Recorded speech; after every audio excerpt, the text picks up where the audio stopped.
A deep pitching staff full of power arms led by one of the Cy Young favorites. A solid offense combining youth and experience coming together in the second half. And now, a division title capping a brilliant regular season. A rapid rise to the top of the league. Say it out loud. The National League East champion Washington Nationals take the field against the Phillies.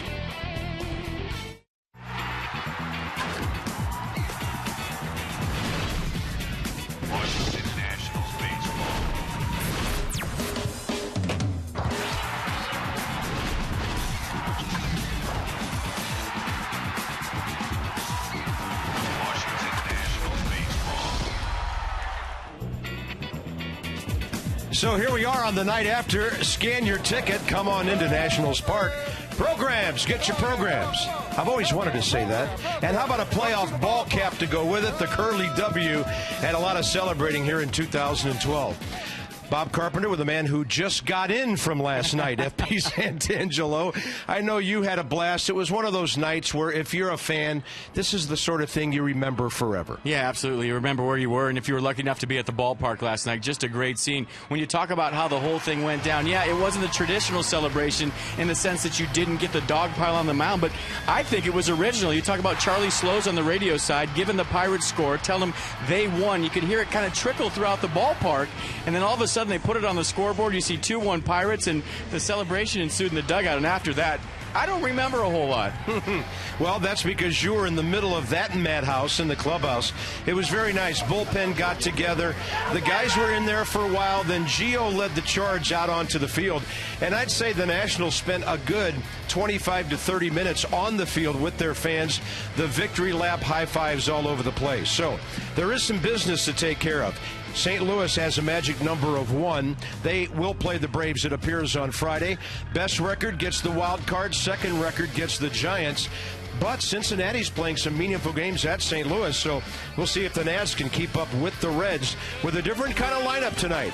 Sandy Leon, Chad Tracy, the Goon Squad. Tom Gorzelany gets the start tonight. And there is one guy who, though, is still looking for 100 RBIs, and that's senior Mr. LaRoche.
The Nationals team store today, and a lot of things talking about playoffs and a division championship.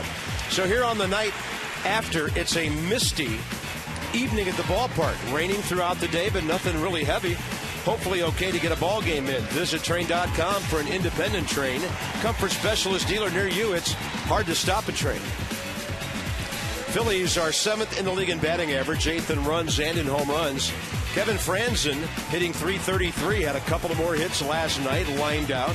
They have pretty much their guys that were in there last evening, except Eric Kratz in for Carlos Ruiz. Ryan Howard has a bad toe. Jimmy Rollins has a bad calf muscle. So Tom Gorzelany gets the nod. Gio not starting tonight. 12 appearances, 3 starts career against the Phillies, and he's done quite well with a 3-1 and a 2.56 ERA. 111th start of Tom Gorzelany's career right now. First start since July 23rd, 2011. Last time out Friday. It's 2 2/3 scoreless innings of relief against the Cards. Let's go STG inside the numbers with Tom Gorzelany tonight. This is what the Phillies are going to see. Fastball, slider, cutter, change. And the fastball is sneaky fast. It'll get up to 92 miles an hour, get on you quick. Set the defense for the Nats behind Tom Gorzelany. The SS Goon Squad in effect. More HARPER, BERNADINA in the outfield. DEROSA, TRACY on the left side. Lombardozzi, LaRoche on the right side. And Sandy Leon doing the catching. Manny Gonzalez has the plate tonight, junior member of this umpiring crew. Greg Gibson, first base. Phil Cuzzy, second. And crew chief Jerry Davis at third.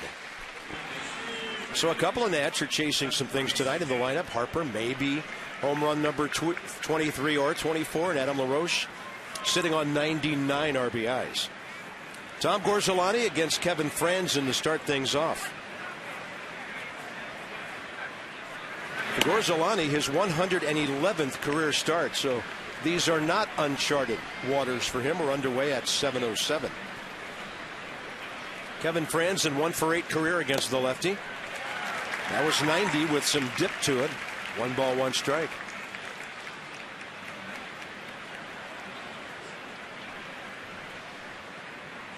Phillies are guaranteed at least a .500 season. They're 81 and 79. That's a good looking pitch at 91, and the count's 1-2.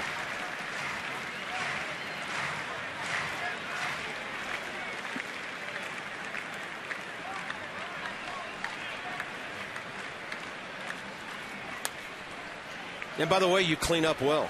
Thank you. So does Christina. Thank you very little.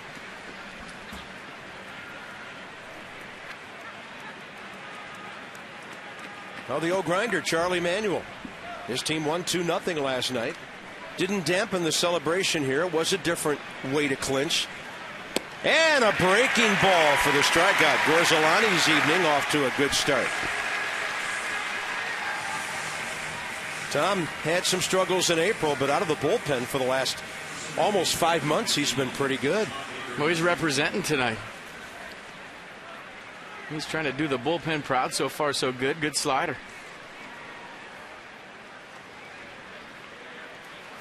By the way, that whole bullpen owes me a dry cleaning bill.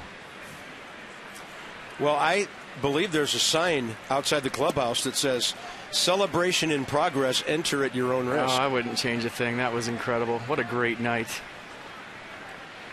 John Mayberry, the center fielder, 0 for his last 8. 1 for 4 career against Gorzelany. And Tom runs one to the inside corner, counts even 1-1. His career record, Tom's 44 and 45 with a 4.42 ERA. 193rd big league game, as mentioned, start number 111. Moving the ball around. Off speed there, looking good. You don't care what the Braves are doing in the first inning tonight, do you? No, no scoreboard, please. We're good. It's all good. We will keep our eye on the Cincinnati at St. Louis game that starts in an hour, because there's still a best record in the league at stake there. The Nats and the Reds are tied. Swing and a miss. Gorzelany running one right in on the hands of John Mayberry. 2 outs. That fastball sneaky at times. There you go, folks. Hands down, National League Manager of the Year. No doubt about it. Well, look at that. Winning percentages everywhere. Heading for his 6th time in the playoffs. And you asked him an interesting question last night about when things get tough, the players look down the bench and look at him, and he turned around and deflected all of that praise right back at his guys. Well, it was an interesting scene down in the clubhouse last night. You know, the serious mosh pit going on, everybody with their goggles, and Davey just stood on the other side of the clubhouse and kind of soaked it all in, just away from the ball club, in the background, saying this is my guy's time, not mine. Probably a scene that up until a couple of months ago he thought he'd never see again, as far as being in uniform for something like that. I know Davey thought coming out of spring training he had a good club and this could happen. Well, he said in spring training, Carp, if we don't win the National League East, I should be fired. So he knew what kind of club he had coming out of spring training. Front door breaking ball, it stays inside. Talk about walking the talk.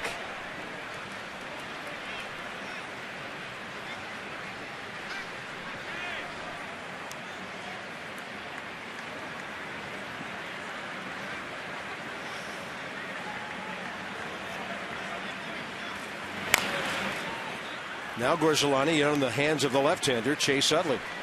Utley's never had a hit against Tom, 0 for 6. He was 0 for 4 last night, but he's always hit well here. He's always hit the Nats well. And don't think the Phillies, if they can keep some guys healthy, don't think they won't be back in the hunt for this division next year. Just got a nick of that one.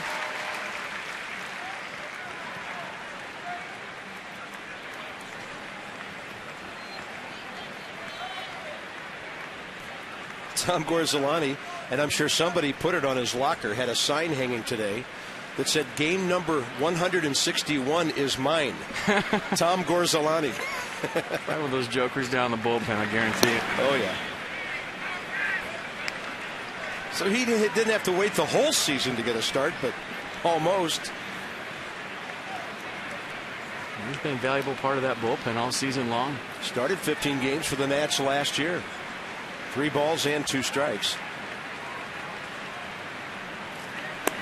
And a good looking pitch, must have been low. A runner aboard with 2 down. That'll bring in Ty Wigginton. Phillies, by the way, have beaten the Nats 9 out of 16 this year. So the Nationals could even the series with a win tonight and tomorrow. Well, there's one thing about last night. It'll go down as the greatest loss in Nationals history.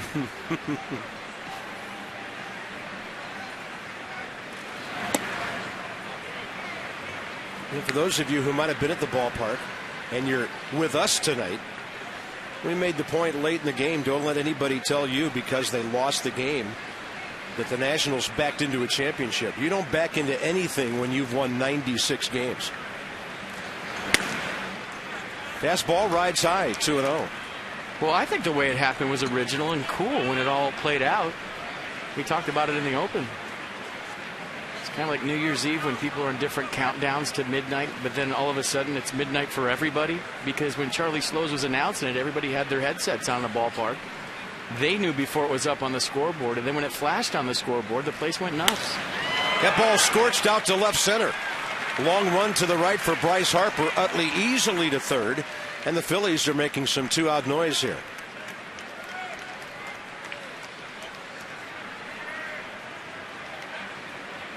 And then when it was put up on the scoreboard, it turned into New Year's Eve at Nats Park. Pretty good swing right there. Fastball down the middle. Chase Utley doing a nice job at advancing to third base. Runners at the corners with 2 outs. That'll bring in DARIN Ruff, who was retired in his first 2 major league at-bats. So then he embarked on a 7-game hitting streak. He's 9 for 25. He's hurt the Nats. Drove in a couple of runs last night. Homered against them in Philly last week. Well, I think what he's doing down the stretch right here, he's going to get a good look in camp next year to make this ball club and head north for opening day. Really haven't seen enough of him on defense, but the bat plays, that's for sure. 26 years of age, has been around for a while. 20th rounder in 09. Hit over 300, 4 years in the minor leagues. Good breaking ball. As we mentioned last week, his power really started arriving last year. Hit 17 home runs, then all the way up to 38 this year. MVP and Rookie of the Year in the Eastern League at AA Reading. A ball and 2 strikes. Fastball by him. GORZELANNY strikes out the side. And the night after is underway.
These days, why not? Bryce Harper's the hottest Nat hitter. And here's the lineup. Brought to you by your Dodge dealer. There's a world of performance, design, and fuel efficiency there. Schedule a test drive or log on to Dodge.com and check out their lineup. Roger Bernadina hitting the Phillies well. And Bernadina, .336 batting average in 54 games going back to the middle of the season. Bryce Harper's on an 8-game hitting streak. This is B.J. Rosenberg, 27-year-old right-hander from Carmel, Indiana, 13th rounder for the Phillies 4 years ago. And this is his first major league start. Last start was at Syracuse on July 29th. He made 6 AAA starts this year. Went 2-1 with a 2.33. He's faced the Nats a couple of times in relief. 2 games, 3 1/3 innings. No runs, no hits, 4 strikeouts, a walk. Steve Lombardozzi's been retired by him. And his first pitch of the night is in there at 95.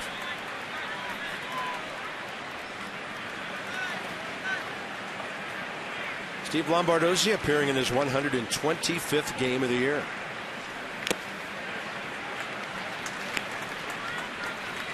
Being a member of a number of goon squads throughout my career, you know why these guys are lucky tonight? It's not a day game today. You clinch in a night game and then have a day game the next day and win a championship, good luck. Fastball rides up and in. This guy can bring it. He's 6'3", 220. Pitched at the University of Louisville.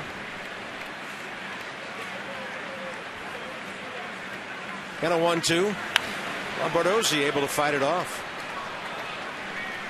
Let's go STG inside the numbers and check out what Rosenberg features. Pretty good fastball. Look at the average, 95.2. Slider in the mid-80s, changeup in the mid-80s as well.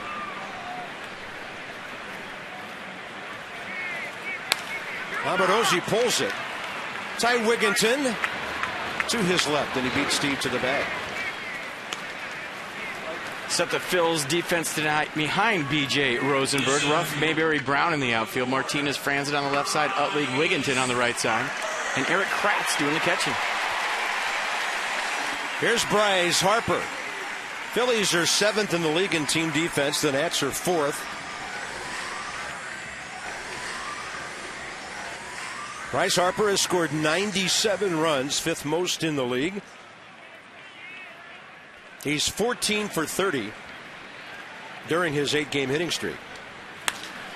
That ball is hit hard to center. And going back is Mayberry. I mean, smoked. Bryce Fro Prez.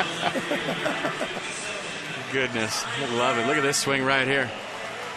Just named Rookie of the Month for September. Second time he's won that honor this year.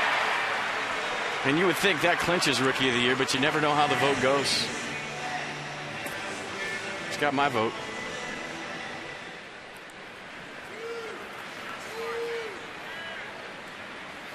You know, and the other thing you need to remember, when you compare, if you get into numbers and comparing them, Bryce Harper has played 1 month fewer than a lot of those guys.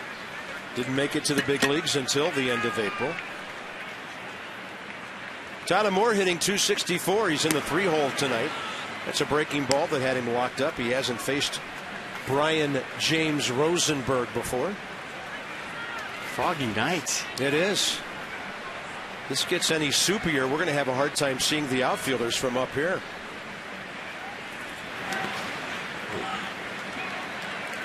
Is this an omen?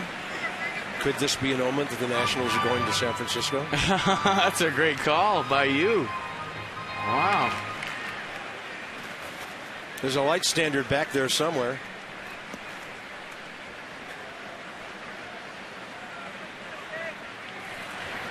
Swing and a miss. So a 1-2-3 first for B.J. Rosenberg. No score here at Nationals Park.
Well, the bat, the defense, the speed, the base running. Remarkable rookie season. So here's the September numbers as Harper almost out-hits Todd Frazier 2-1. Wade Miley goes 500 for a ball club that really hasn't been in much contention. So it looks like it comes down to Harper and Frazier. A lot of people will look at the body of work for the entire season, but you cannot ignore the way Bryce is finishing. No, he's doing it in the pennant race.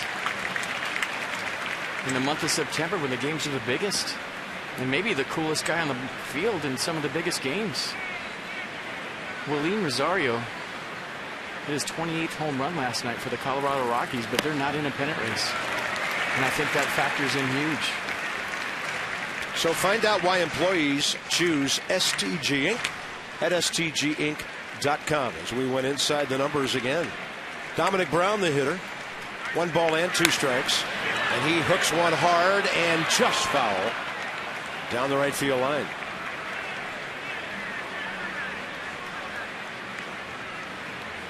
In the playoffs, there will be an umpire right down there to make that call.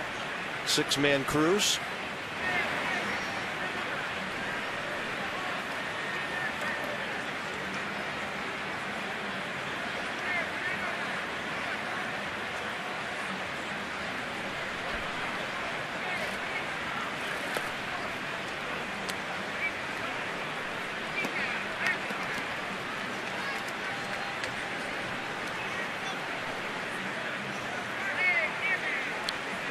2 balls and 2 strikes to Dominic Brown.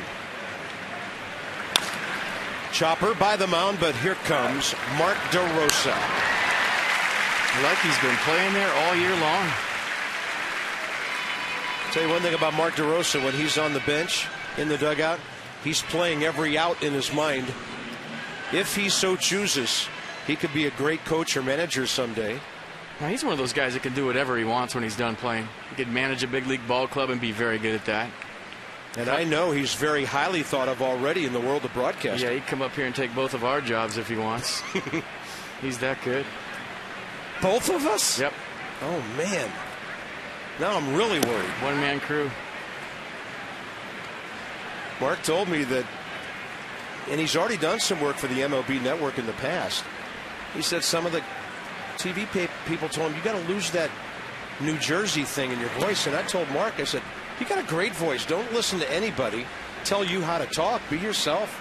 I think we heard it last night when you interviewed him. He's outstanding. Well, I don't think he's that good. No, he's fantastic.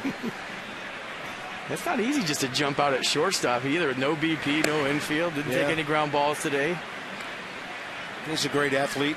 Quarterback at the University of Pennsylvania. There's the infield. Day off. Well deserved. Adam LaRoche not sitting with him. He's in there tonight. And GORZELANNY with a 4-pitch walk to Eric Kratz, the Philly catcher. Second walk of the night for Tom.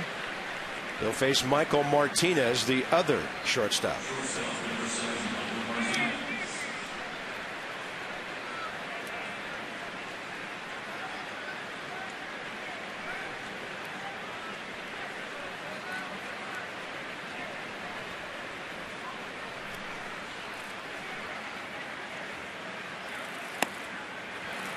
Fastball in there. Martinez 0 for his last 7. Right-handed, batting .220, 168 overall. He's a 30-year-old journeyman infielder, outfielder. Originally signed with the Nationals.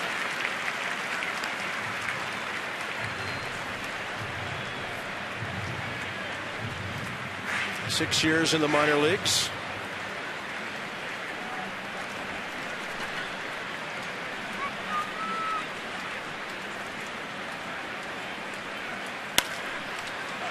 GORZELANNY stabs it. Perfect feed to DEROSA. And look at Mark DeRosa turn the 1-6-3. All outs on the ground in that inning.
Ball game, and obviously last night was fun for all of the Nationals. Even veterans have experienced it before, like Mark DeRosa, who told me once you get a taste of a celebration like that, nothing else matters from here on out. He talked about how exciting the postseason and how difficult it is because the energy in the stadium is just a different feeling and you can pick up on it quickly. I'm just fired up for it. You know, it's one of those things where until you go and until you're a part of it, where every pitch counts. For 162, it's tough to be like that. It's a grind, a lot of travel, a lot of games that you think are probably a little less important than what's going to take place in October. It's from pitch one, it's nonstop. And DeRosa told me, you know, I think we've got a great group. I like the depth of our group. When you've got 25 guys who are comfortable with the moment and can rise to the occasion, we have as good a chance as anybody else out there. Well, when talking about postseason play, Mark DeRosa knows what he's talking about. He's hit .389 in 5 division series. Christina with our report from AFCEA, the Association for Global Security Professionals. What do you think the last 5 or 6 games were intense? Wait till you take the field for your first ever playoff experience. Multiply that by 10. For the fans, too. When he talks about every pitch counting, it's an unbelievable intensity. Everything's scrutinized. You're under a magnifying glass. And as a player, Carp, when you're standing out there, you have thoughts of, if you've never done it before, you're saying, we're the only game tonight. Everybody's watching us. And it's not so much that you're on a national stage. It's just the rest of the league is watching you. It's like Monday Night Football. You know, guys get jacked up for Monday Night Football. Well, when you're in the playoffs, you're the only game. And especially starting on the road in a hostile environment, it's going to be quite an experience. These games the last week or so, multiply that by 10. 2 balls and a strike to Adam LaRoche.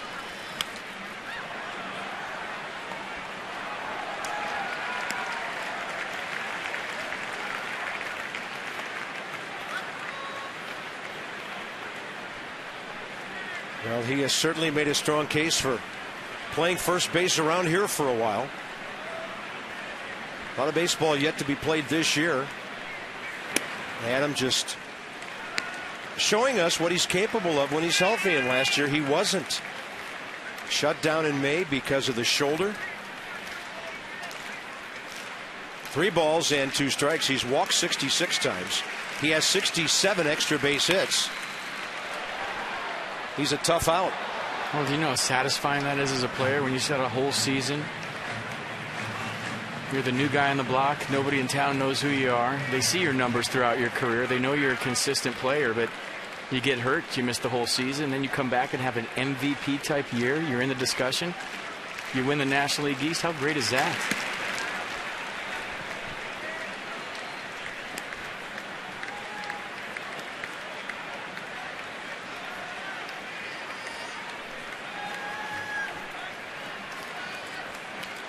By the way, we will sprinkle the telecast tonight with different moments from last night. 3-2 to Adam. He'll take the walk. Christina and LaRoche from last night. It's been a long time for me.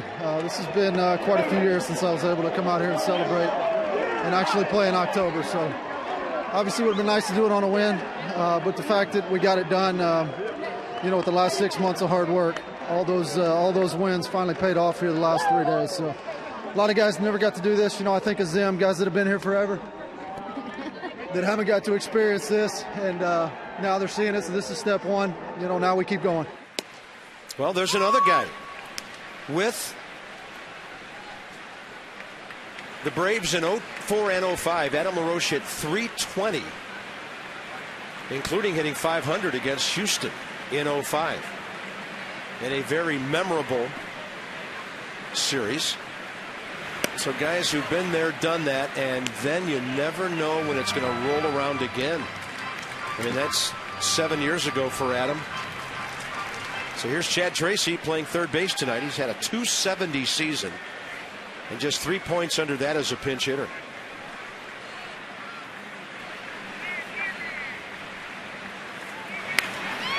Well placed, right side's going to sneak through. LaRoche had to hold up so the ball wouldn't hit him, and the Nats have their first 2 men aboard here in the bottom of the second. And as the first time as National League East champions, I know what's coming. There goes the no-hitter. What a perfect guy to do it. Captain Gooner, Chad Tracy, 1 for 1. And by the way, they will not be pinch running for Chad Tracy here. It's too early. Nope, got to run the bases tonight, pal. He looked over like, where's Yuri Perez? I just got a hit. Here's Mark DeRosa. 4 for his last 11, by the way, is Mark. He's had some injury problems this year. We never saw the real Mark DeRosa. We saw him in spring training while he was still healthy, when line drive after line drive went to right field and right center. So that 182 batting average, more a product of injury than anything else.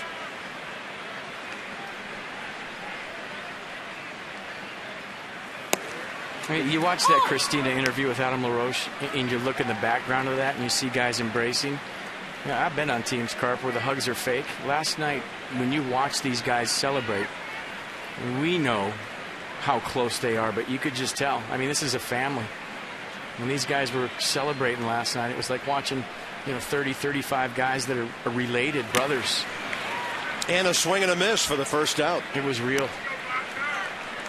Been around some ones that, maybe club wins here or there, and there's guys that are friends on the ball club, but this group is so tight, probably because of that guy right there. But you watched how they celebrated last night, and you knew how close this ball club has become throughout the course of the season. Roger Bernadina is next, 2 on 1 out now. One of the fun things about this year, the emergence of the shark. Air jaws. But we've talked about this before. When you have a championship ball club, there are guys like Roger Bernadina who have breakout seasons. There are rookies who have an impact like Lombardozzi and more. And there are fans who wear silly hats. Actually, that's a good one. 1 ball, 1 strike. It's a good one, too. This is the only place where that hat is socially acceptable, right here at the ballpark. Anything goes. Dorsal fin's a little hungover from last night, though, but other than that, it's a good hat.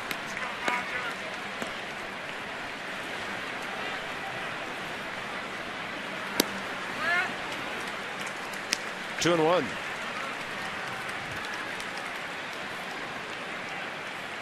Here's that second half. Told you that Roger, in his last 54 games, batting nearly .340 with an on-base percentage of just under .400. P.J. Rosenberg on 2 and 1, and Bernadina hits a drive knocked down by Bo Porter. Now that catch that Roger Bernadina made in Houston, that game-saving catch going into the bullpen. Play of the year, I think. I mean, there's been a lot of great ones, but given the situation. And wasn't the league getting slim at that point? In the reaction from Craig Stammen in the background after he caught it. And that's when Michael Morse came out of the dugout with the shark sign. And now the whole ballpark does it every time he comes up. 2-2 to Bernadina. And that one misses, low and inside. I'm being told the lead was 3 games at that point and had the possibility, and that was a walk-off scenario for Houston, to go to 2. That's how big that catch was in Houston that night. That was at the start of a long road trip. Payoff pitch with 1 out. And the bases are loaded. Good at bat by Roger Bernadina, who's only walked 28 times all year, but that's very disciplined right there. And Sandy Leon will get a chance with the bases juiced. Yeah, he was one of the September call-ups. We just haven't seen him because Kurt Suzuki has been the guy and Jesus Flores when needed. Sandy hit .319 at Harrisburg this year. Nats called him up May 13th at Cincinnati when Wilson Ramos went on the DL, and then he sprained his ankle in the very first game the next day against San Diego. So we haven't seen a lot of Sandy, but he's 7 for 28 with a couple of RBIs. He's a switch-hitting catcher.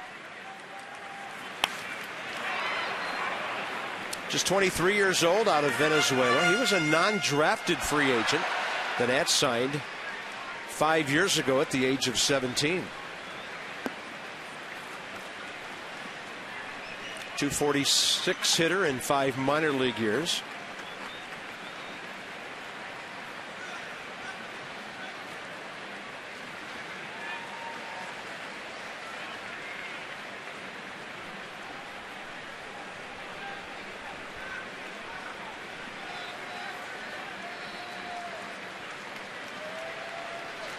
No balls and 1 strike. There goes another bat.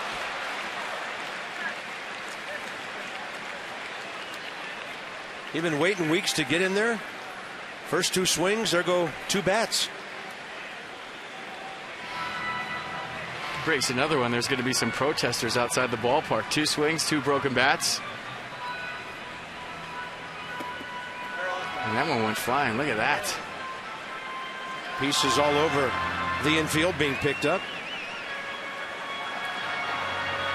So you hit one down the third baseline foul. You hit one down the first baseline foul. Now you hit one right back up the middle. I was going to say, that sounds like a base hit up the middle waiting to happen to me.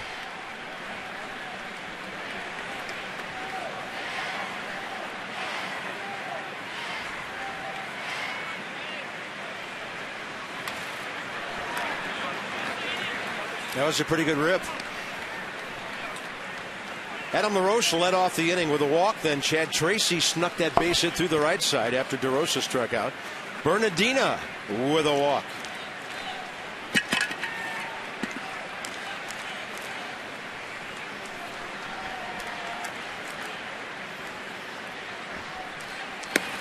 Fastball up, couldn't reach it.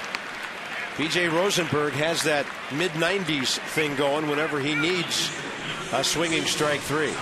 If you have any questions pertaining to the Nationals postseason, stop by the ticket sales booth located adjacent to section 106 or go to nationals.com/postseason. Tom Gorzelany can swing it. He's a 2-for-5 hitter this year with an RBI. 13 career runs batted in. Throws left, bats right.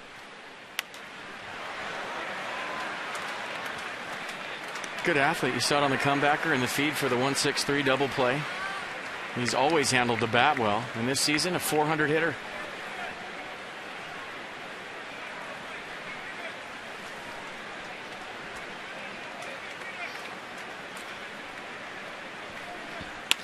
He pulls it left side. Franzen, nobody home at second, so he's got to make the long throw.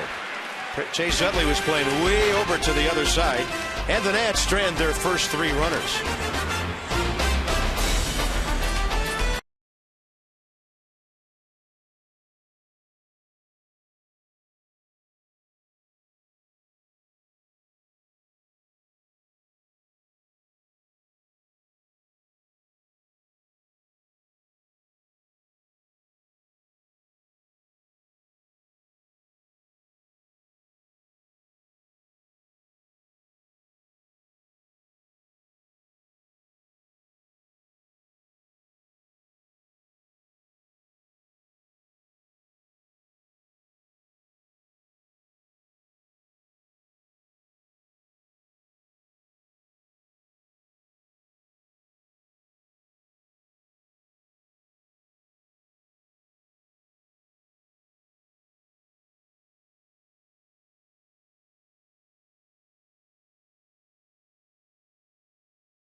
Spring training, you know, it was unbelievable. The chemistry, the joy these guys brought.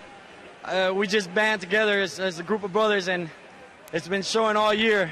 And we finished on top, baby. That's right, it's coming home. But right now, this is unbelievable. We got the greatest fans in the world, greatest team right now. words can't even describe the excitement we got going on, and this is unbelievable. Oh yeah, right. Oh, this is crazy. Left-handers sticking together. Gio Gonzalez, our favorite for the Cy Young. Favorite for another award, too, the Warren Spahn Award that goes to the top left-hander in baseball. I think he's going to take a lot of hardware home this winter. And hopefully the ultimate, some team hardware. So B.J. Rosenberg is the hitter against Tom Gorzelany, top of the third underway with a strike. Rosenberg 1 for 1 with an RBI as a big league hitter.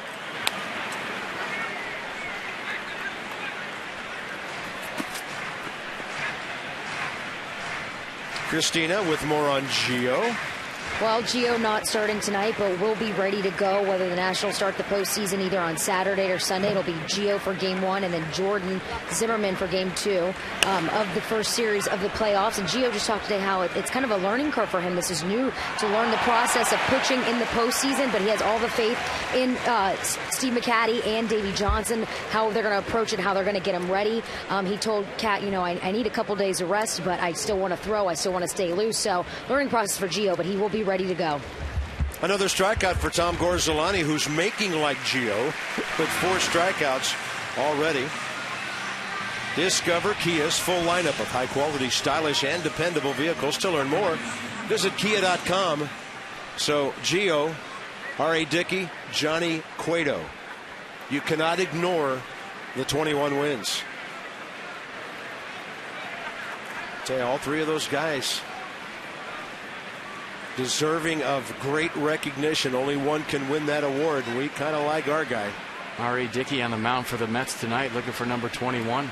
Scoreless game at Miami, bottom of the third.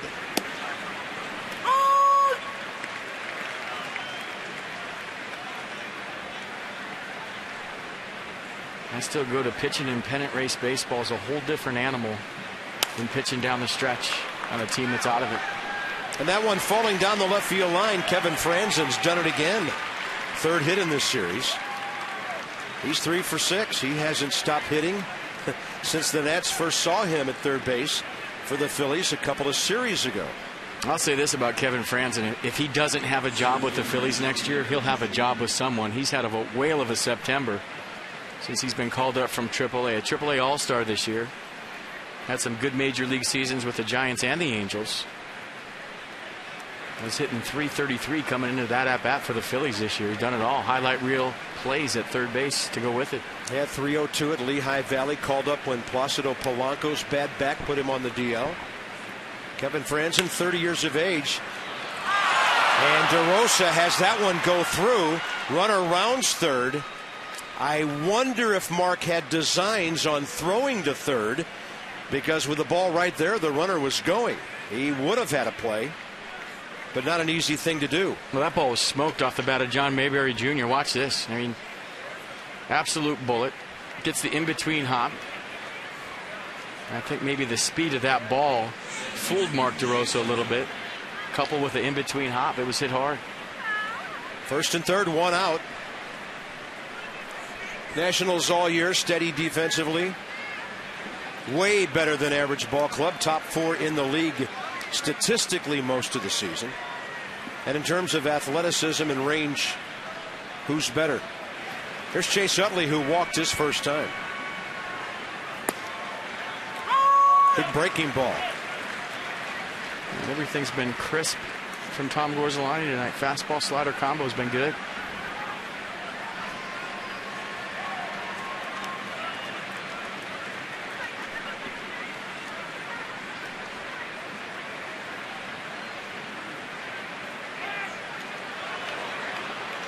Snapped it over there pretty quickly.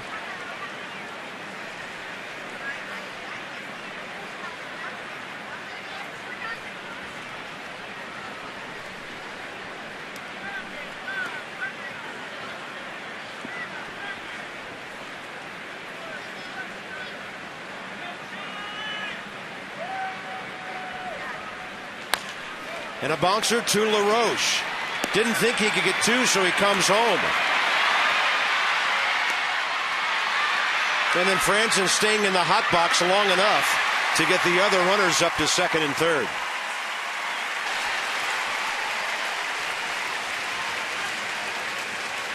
Yeah, nice play by Adam LaRoche right there. I don't think he was going to get the double play. Chase Utley runs well. He knew with a high chopper, the ball was kind of taking him toward home plate. Why not?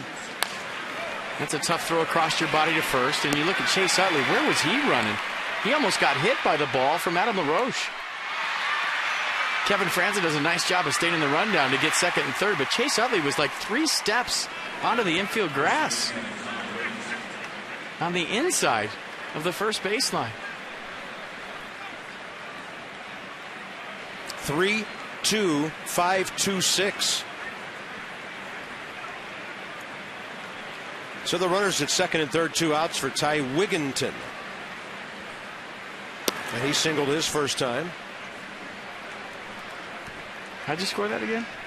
3-2-5-2-6. 1-800.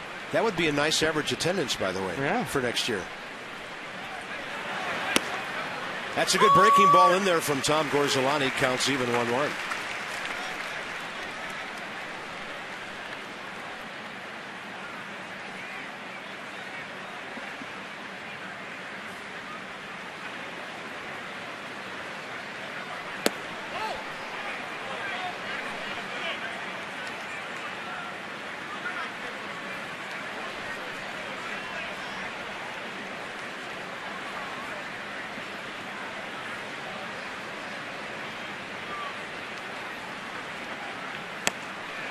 Oh, what a good changeup, fading away from the right-handed batter. Nissan will track it. Might have been a fastball at 91. Let's see the action. Wow, great fastball, 2-seam on the outside corner. Get to your local Nissan dealer. Special offers. Nissan, innovation that excites. ChooseNissan.com.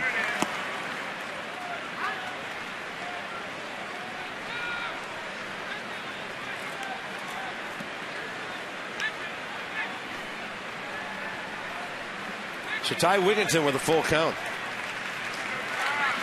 It is getting mistier and foggier here as the night goes on. And a payoff pitch. Got him on a pitch diving down. 5 strikeouts for Tom Gorzelany in 3 shutout innings. And the top of the order is on the way.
By Mercedes-Benz, located on the web at MBUSA.com, and by PNC Bank. For the achiever in you, stop by any participating Greater Washington, D.C. bank and get your October Netitude on. Beautiful night over the tidal basin. You can see the flash bulbs popping over there, taking pictures of Mr. Jefferson and his beautiful home. Flash bobs is what you call it on your camera. That's right. Lombardozzi. Maybe somebody will lose it in the fog. Could. Michael Martinez found it. 1 out, bottom of the third. I was in San Francisco playing at Wrigley Field one night, and the fog was so thick, Dusty Baker, the manager, came to home plate, and he started hitting fungos, fly balls to the outfield. I was standing in center field. Nobody knew where the baseball was. The umpires waved us off the field, and that was it. They canceled the game. Said it wasn't safe. Nowhere near that yet here tonight. Wow. Yeah, I remember one year after a ball game, we made the mistake of going to Fisherman's Wharf to see the fireworks on the 4th of July. We heard them, but we never saw them. So here's Bryce Harper, who lasered a ball to left center first time. This time he gets jammed by B.J. Rosenberg.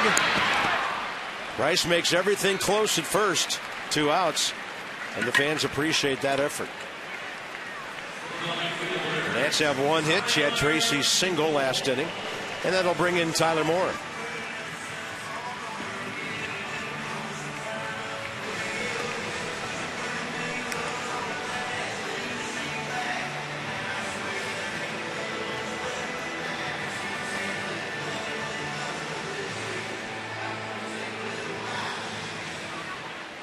Nine homers and 27 RBIs in his rookie year, and those are pretty much his numbers going into September. He just hasn't played much. Davey's gone with his set lineup on almost a daily basis. Finest moment in Toronto with a 2-home-run game. Breaking ball outside. I believe that was on getaway day. To make that a 6-0 road trip. Swept 3 in Boston, swept 3 in Toronto.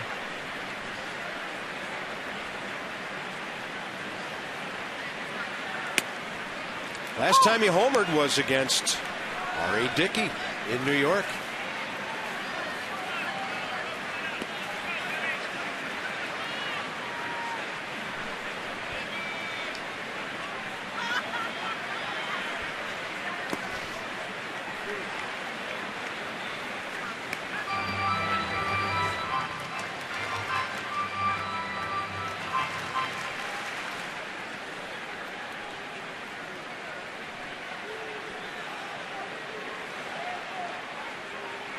And Rosenberg for a 2-2. Tyler Moore pops it up. Man, that ball's hard to see up there. Some last-second adjustments for Kevin Franzen. And the Nats haven't scored a run since Danny Espinosa's homer Sunday, 4th inning at St. Louis.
Just about to go to the bottom of the 9th inning with the Nats down when the word came across that the Pirates had just beaten the Braves. And even though the score was 2-0 Phillies, look at the reaction. The intensity of Ryan Zimmerman and others. Mark and his family. Davey waving to his owner. And what a scene at the ballpark. A very unconventional way for it to happen. And at the moment, you don't really know, FP, how it's going to play out. And then all of a sudden, it was just an outburst. I thought it was cool. It was original. It's something I'd never seen before. And how about that guy? Going out and showering the fans down the left field line in the left field corner. A couple bottles of champagne. He was loaded with some beers in his back pocket and went out to his peeps in left field and celebrated. I loved it. Tom Gorzelany to Darin Ruf and a very good changeup. Starts off the top of the fourth. 2 hits, no runs, 5 strikeouts. Gorzelany's pitched around 2 walks, one of them erased on a double play.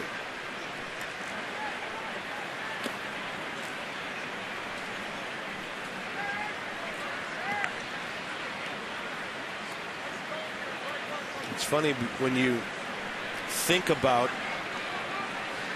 your team clinching and you dream of all these scenarios. You know, you win the game, dog pile on the mound, maybe there's a walk-off hit, and then this game throws you a curveball that you never expected, and it turns out just as wonderful as anything you could imagine. That's baseball. I wouldn't change it for anything what happened last night. And you look at what's going on with the Braves tonight. They threw their goon squad out, so that goes to tell you they were coming to get the Nats. They weren't satisfied just being in the playoffs. Sure. And Constanza in left, Baker in right tonight, Pasternicki at second. Darin Ruf looks like a home run into the haze, and he's hit both of his major league home runs against the Nationals.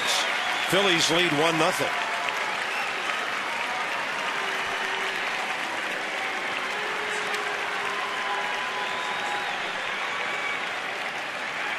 He's driven in all 3 runs either team has scored in this series. Well, Darin Ruf can hit. There's no doubt about that. Short, compact swing. Lots of pop involved. Looks like he digs out a fastball down. Just drops the head on it and gets some lift. And hits one into the fog. And a bouncing ball. Tricky little play for Lombardosi. And then Adam LaRoche, Mr. Cool, makes the tag. That throw kept him from being on the bag, and he had to make an athletic move. And here's another thing that we've got to talk about to wrap up this season. You should be looking at the National League Gold Glove first baseman here. Gold Glove first baseman, comeback player of the year. Get some MVP votes. That's a foul ball down to Tracy. You know, Joey Votto has been hurt a lot this year. Sometimes guys will win Gold Gloves because they're a pretty good fielder and a great offensive player. Adam LaRoche is the superior first baseman in this league.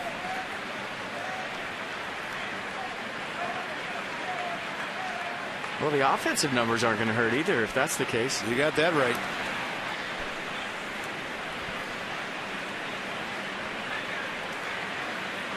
Hard to believe he's never won one.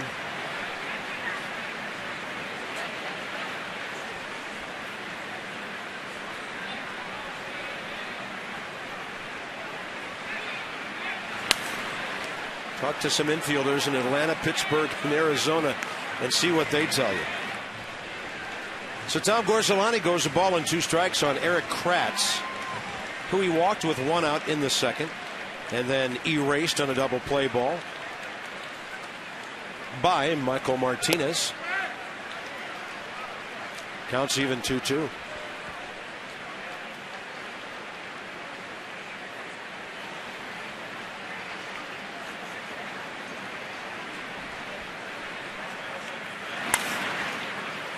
Out to short. DEROSA plants and fires. 2 down. You talk about the celebration last night. The mosh pit in the clubhouse may have been one of the coolest things I've ever seen. They let loose 6 months of working hard, all coming down to this right here. And how many times do you see a Major League GM in the middle of the mosh pit? Look at the Godfather right there, getting his champagne on with the rest of the guys. And that might be my favorite part of last night. 60 bottles of champagne, 480 beers. And one of the better celebrations I've ever seen. Wow. And it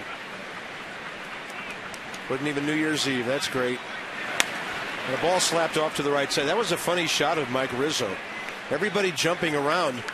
But he's very methodical. He looks like the turret on a battleship. He's just turning and firing individually at different guys and finding his mark. Oh, he's going to love the fact that we put that on there, too. Mike is very precise in everything he does. Evidently, that's a good swing. Martinez down the right field line. Bernadina had him played way over there. And the Phillies have another base hit.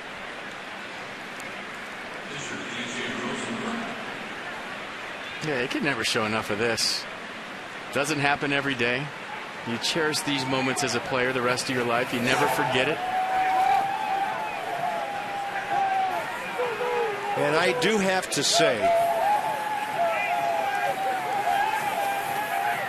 that I didn't know what to expect from a cleanliness standpoint when I walked into the clubhouse today. But Mike Wallace and all the guys down there did a wonderful job of making that place very livable and cleaned it up well. Best costume of the night went to Ryan Matthews. He had a scuba mask on with a snorkel. So Tom Gorzelany goes 3 2/3, gives up only 1 run to this point, and a very fine outing for him.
And look at that check, $50,000 to the Children's Inn at the National Institutes of Health. Steven Strasburg on the right, $37 for every K in tribute to Steven's uniform numbers. So thank you, Washington area Toyota dealers, for your amazing generosity. That money will do so much good for children and their families as they receive medical treatment at the National Institutes of Health. So Christian Garcia gets the call. B.J. Rosenberg, the pitcher, is the hitter, struck out first time. Tom Gorzelany taken out after 65 pitches, 42 strikes.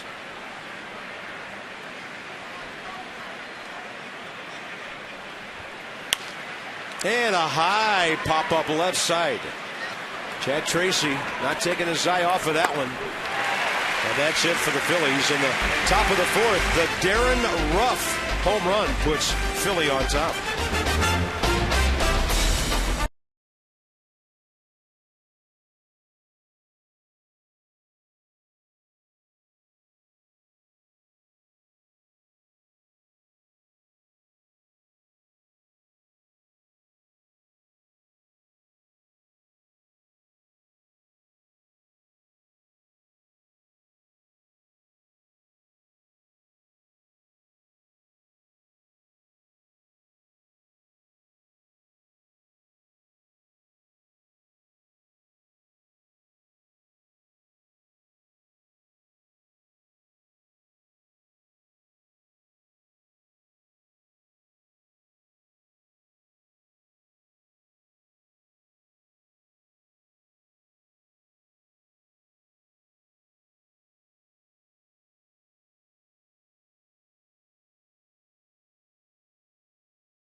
1,000 fans through the center field gate receive a Teddy lapel pin.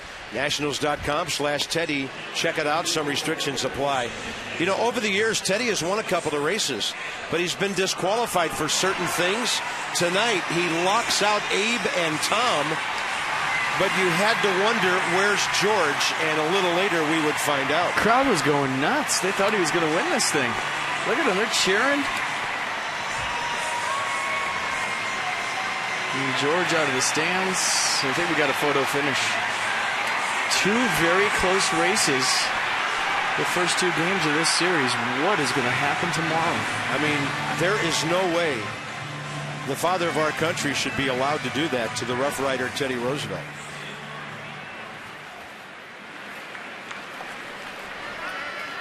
I think that's some dirty politics right there. There's Jake Diekman for the Phillies, as B.J. Rosenberg starts his fourth inning of work. He walked Adam LaRoche first time, ball one. Gonna have to drive himself in right here for 100. Yeah, second time he's led off tonight. Great check swing, 2-0. It's a good count to do it.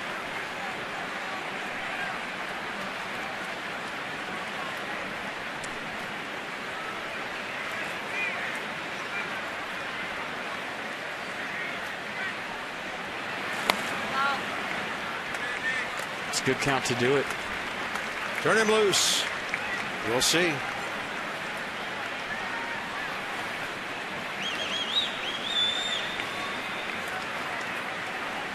They move into a more dramatic shift on 3-0. And Adam LaRoche hits the ball a long way to center, and it is up against the wall.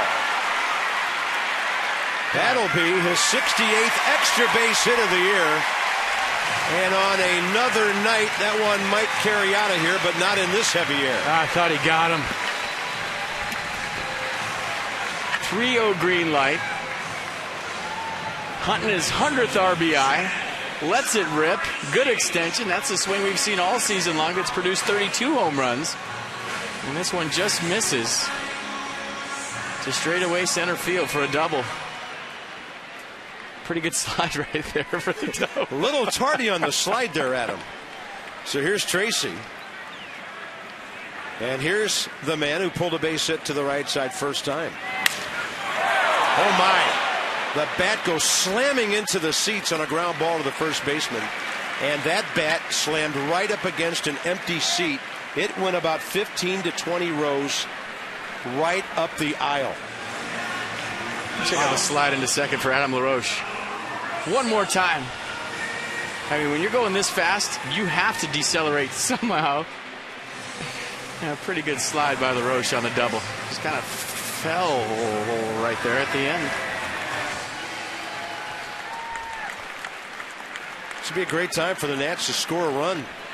It's been 2 full ball games since they've had anybody cross home plate. Mark DeRosa can't catch up with 97 upstairs.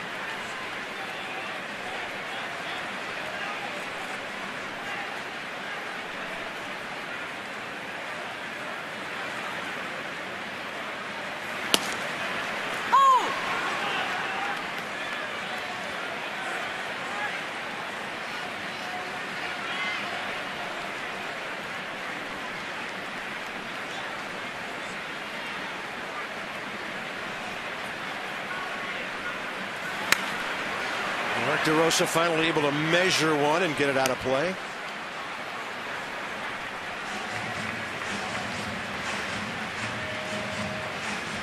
The outfield's shallow. Mayberry playing real shallow in center.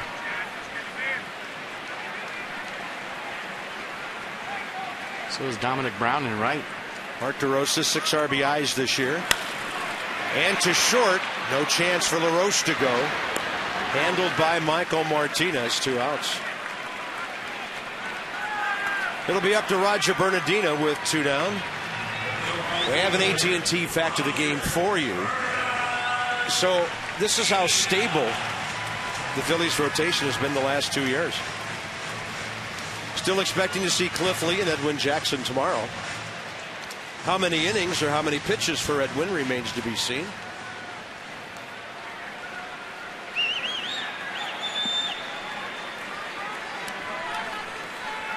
Bernadina walked his first time. Nats down by a run.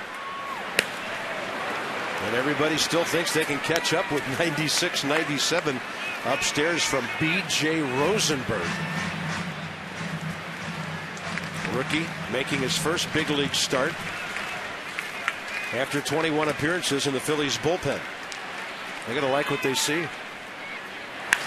Bernadina comes through with 2 outs. And that breaks that scoreless string. The Nats are back even on Roger Bernadina's 25th RBI. And the whole ballpark is doing the shark.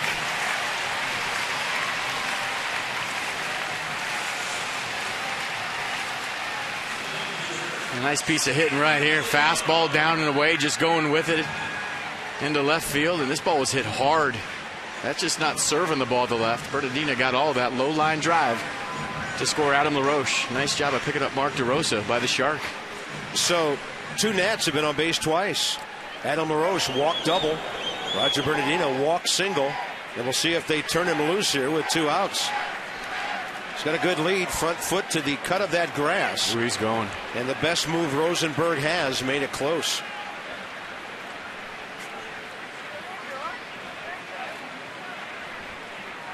Watch the lean. Whoop. He was going. Pretty close at first. Going again. They got him. Got him that time. So Bernadina's hit will tie the game. Roger gets picked off. And this one to the 5th inning. The Nats do get a run.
Nats for reaching the playoffs.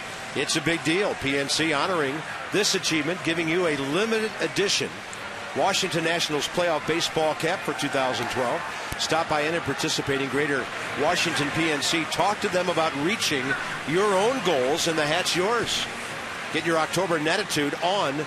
No purchase necessary. Limit 1 per person while supplies last.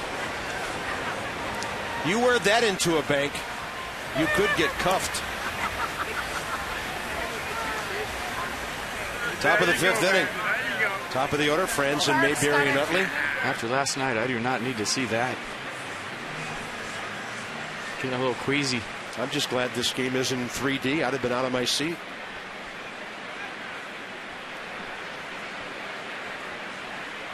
Kevin Franzen double last time. Thrown out at home on a ground ball that Adam LaRoche picked off.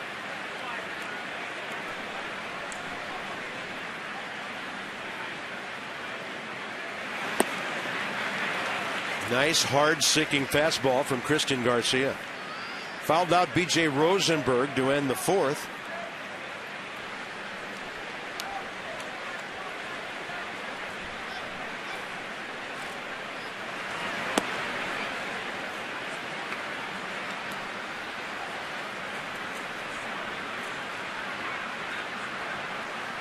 It's a good helmet.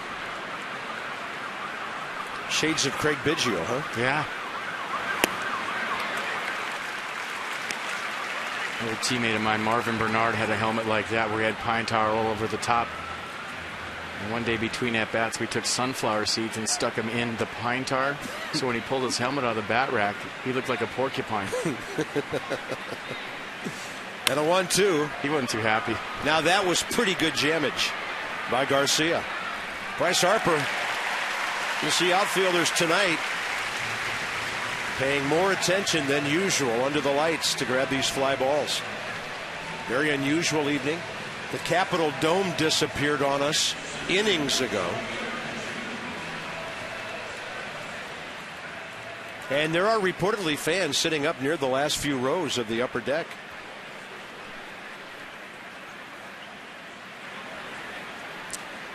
I bet they can't see us from downstairs. On a clear night. John Mayberry Jr. a strikeout. He's reached on an error. And Christian Garcia 96 miles an hour to the outside corner.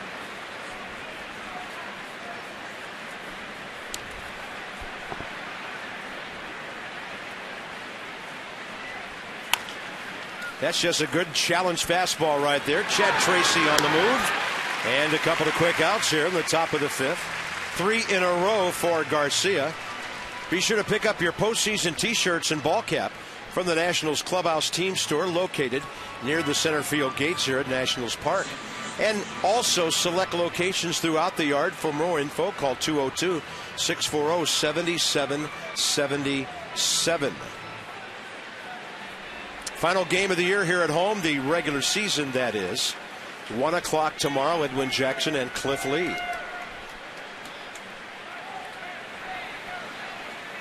And the hitter is Chase Utley, who walked first time. Ground ball second time. They've got a runner thrown out at home. The guy that throws 97, 98, dumps a first pitch changeup in there, 85. I mean, his stuff is out of this world. I'd be shocked if he's not on the playoff roster.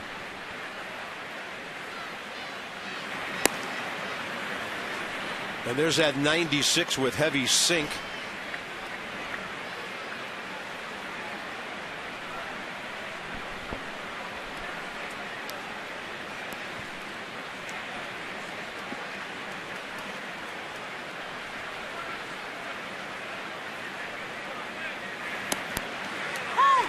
He's got a good feel for that breaking ball right now, doesn't he? Yeah, that one was dirty. I mean, look at this curveball. A wiffle ball job right there. Look at the late break. Right on the money. I would have given up on that too. That was nasty. And a 1-2 to Chase Utley. Bouncing ball right to Adam LaRoche. Christian Garcia continues to impress. On to the bottom of the fifth inning. It's a 1-1 game.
want to do. I don't like losing. I like celebrating like this.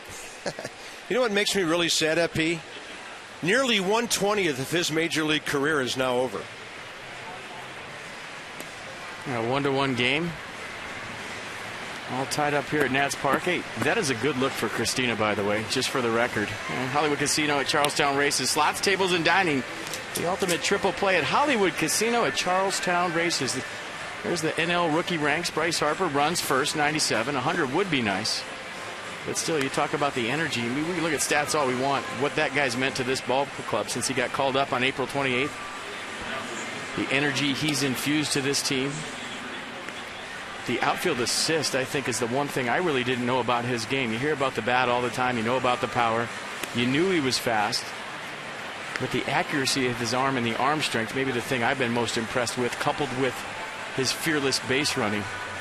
Unbelievable stuff. There is no stat for the runs that guy has created on his own this year on the bases for this ball club.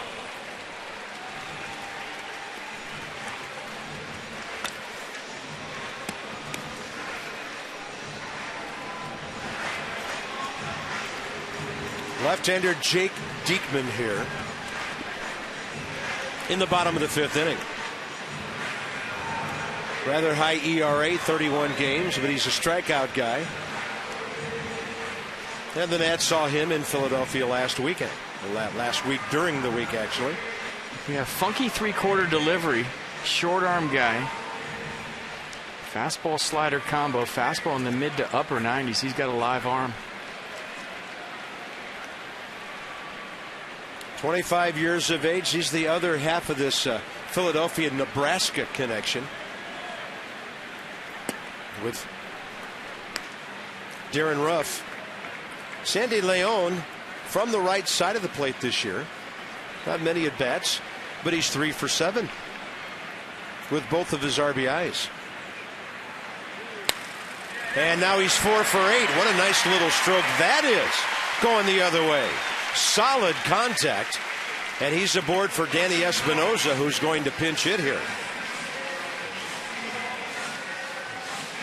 Yeah, fastball 95 on the outer half, just going right with it. Short stroke, barrel to the baseball. Not a whole lot to it other than a leadoff hit here in the 5th. Nice swing. So a very impressive 4 in a row retired by Christian Garcia, and now Espinoza bats for him. One of those ball games tonight, we'll see a procession of pitchers to get both ball clubs through 9 innings. So Zach Duke about to take over. Danny Espinoza is 1 for 4 as a pinch hitter this year. So he makes like a late inning pinch hitter, goes up hacking on the first one.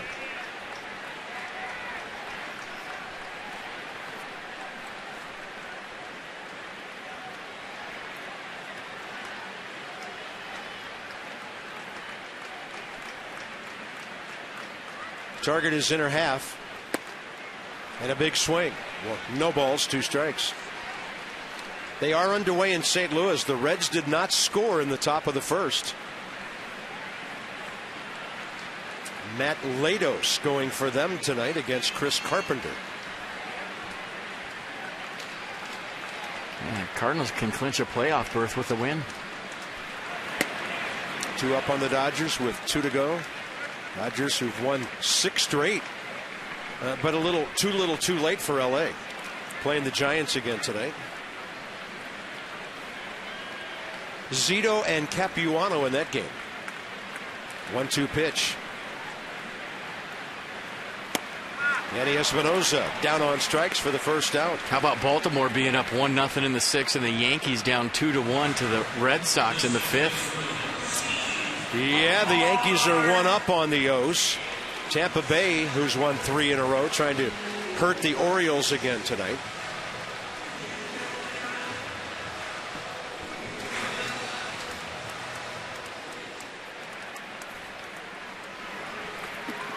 And then, of course, there's Texas at Oakland. A's have won 4 in a row, 1 game back. Are you kidding me? Those guys have been amazing. They have. Celebrated last night, clinching a playoff spot. But if Baltimore beats Tampa tonight and the Yankees lose to the Red Sox, how huge is tomorrow, the last game of the year, and they're both tied for first? Kind of reminds you of last season's last night. Bring it on. Lombardozzi got jammed. Franzen to Utley, and that's all they can get. So the second out on a 5-4. Leon retired. Lombardozzi aboard on the fielder's choice. So the American League is kind of crazy. Yankees by one over the Orioles, and then a dogfight at the wild card. I mean, who didn't have the Orioles win in the American League East? Everybody.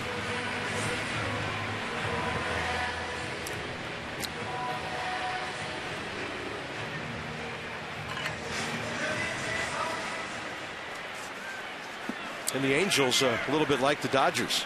Too little, too late. They're done.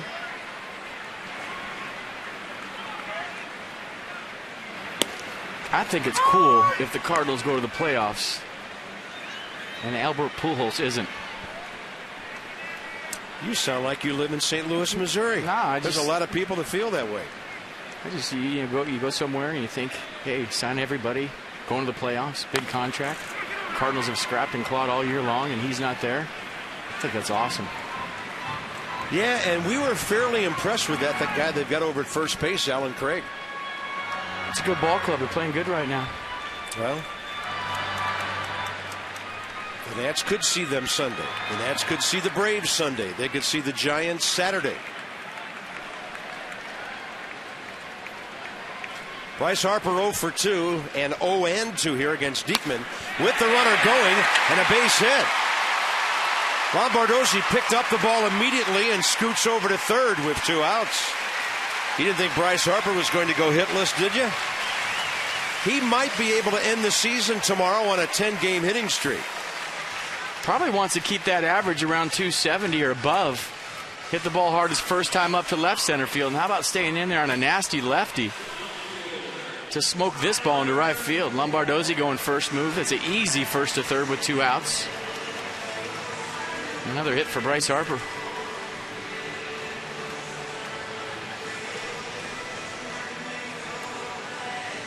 I mean, you've watched the evolution of Bryce throughout the year. And there was a time after he kind of settled in where he tried too hard. You could see the max effort at the plate. In the last 2 or 3 weeks with these big games, he's gone the other way. He's so relaxed in the batter's box. Feet are slow. The bat is quick. Seeing the baseball huge going into October. That's big. Tells me he's not feeling like a rookie anymore. No, hey, he's settled in. He's arrived. Tyler Moore has struck out and fouled out. He sees Jake Diekman for the first time. And the Nats with a chance to take the lead here, bottom of the 5th. Pretty good play by Kratz on a pitch inside. The count's 1-1. I have to tell you, on a night like this, when it's not a clincher, very impressed with the turnout in this ballpark this evening. Place is alive. Nice crowd. Last night, 35,387. 30 or more here tonight. And on an off-speed pitch, Harper steals, and that's his 18th steal of the year. So he's 2 bags. Is that ball fouled off? We'll see if they call him back. Yep. I think they say he caught it and he was taking it out of his glove. The bench is telling Bryce Harper to stay at second base as he started to retreat to first. Yeah. And home plate umpire Manny Gonzalez says that Kratz caught it and it was on the exchange that he dropped it. So that's going to be a steal for Bryce Harper. Which would put him 2 bags away from 2020. And Charlie Manuel's going to come out of the Phillies dugout and say, what the heck is going on? I don't know why he's going to Jerry Davis at third, though, do you? Well, just because he's the crew chief, it really wasn't his call. FP, I think what they should do, they should make Bryce Harper go back to first, Lombardozzi back to second, reenact the whole thing, and just have him move up 90. Yeah, we've seen that work. We're big fans of the do-over. Well, unusual situation. Now Charlie will walk down to Manny Gonzalez, the home plate umpire. Chase Utley's even in. Watch Manny Gonzalez at the end. He thought that was on the exchange. He calls foul ball, but then he starts gesturing that he was taking the ball out of his glove so that he caught the strike, and that was on the exchange. Yeah, that ball definitely changed direction, so it looks like that'll be a foul ball, and Bryce Harper will end up back at first if they get it right.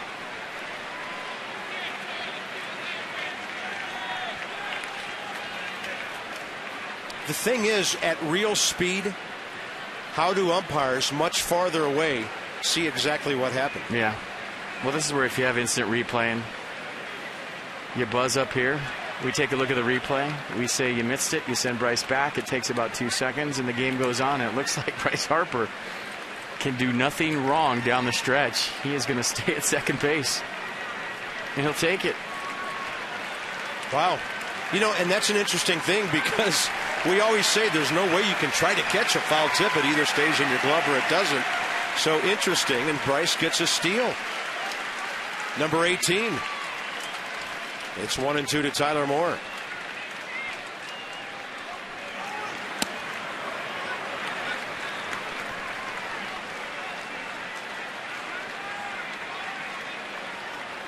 One ball game, bottom of the fifth.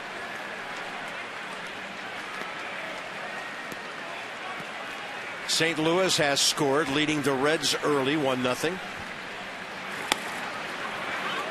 And 3 balls, 2 strikes now. 99 RBI man on deck. He'd like to hit with the bases loaded. Sure would.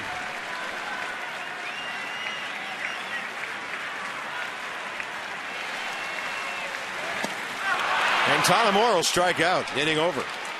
So the Nats have stranded 5. They've had a runner picked off in a 1-1 game.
Roger Bernadina and his Shark fans celebrating.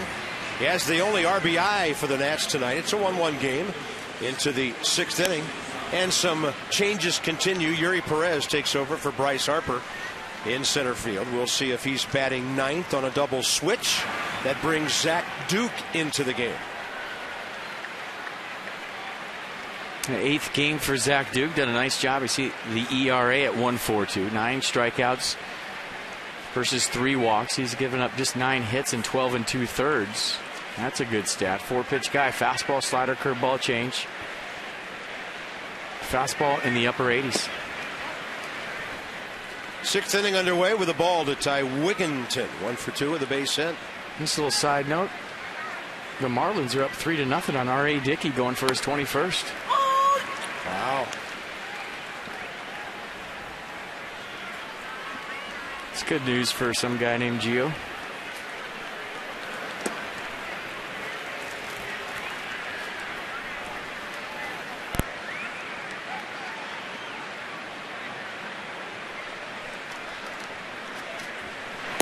And that ball low and away, 3-1.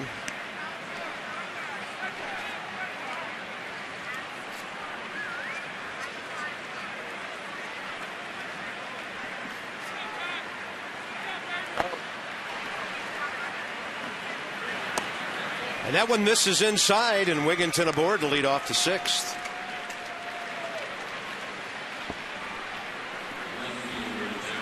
Phillies box score. One swing tonight, just like last night. Darren Ruff drove in 2 last night with a second inning triple, and tonight a leadoff home run in the 4th. So he's been the Philadelphia offense, all of it in this series in terms of scoring. Here he comes.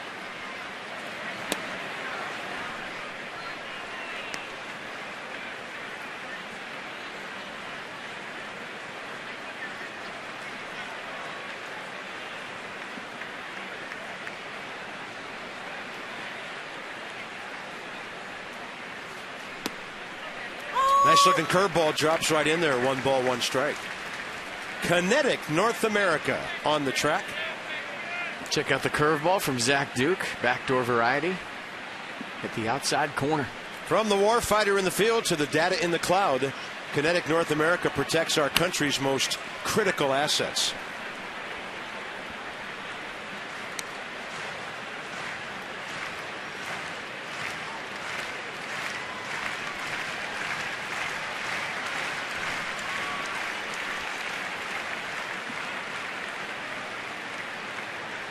Dominic Brown is next. He's hit a couple of ground balls tonight. Fastball upstairs. 2-2.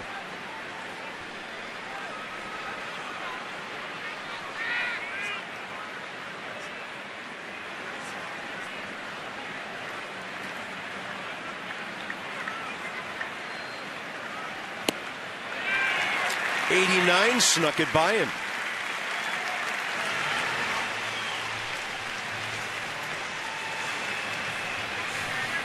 '89 fastball, a guy that's been a tough out against the Nats in the last 2 series. Swings through '89. Might have been sitting soft.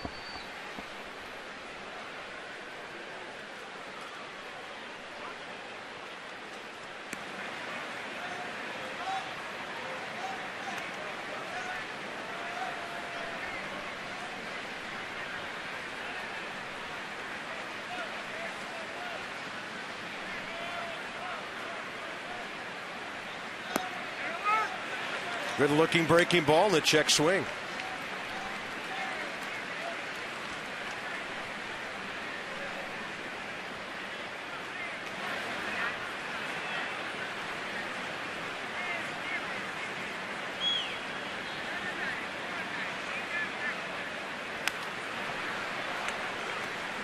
Well, he called that sneaky fast at '89, got up and in on the lefty.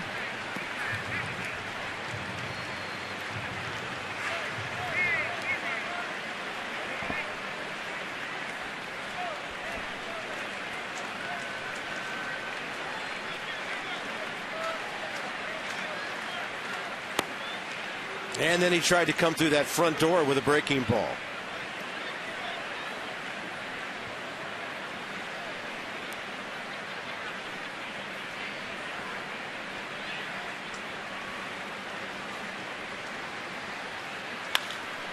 Well placed right side. No way for Lombardozzi to reach it. And a base hit for Dominic Brown. 2 on, 1 out.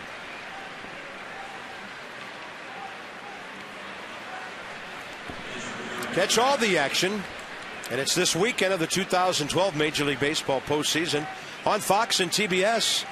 It all gets underway Friday night, October 5th, the wild card on TBS.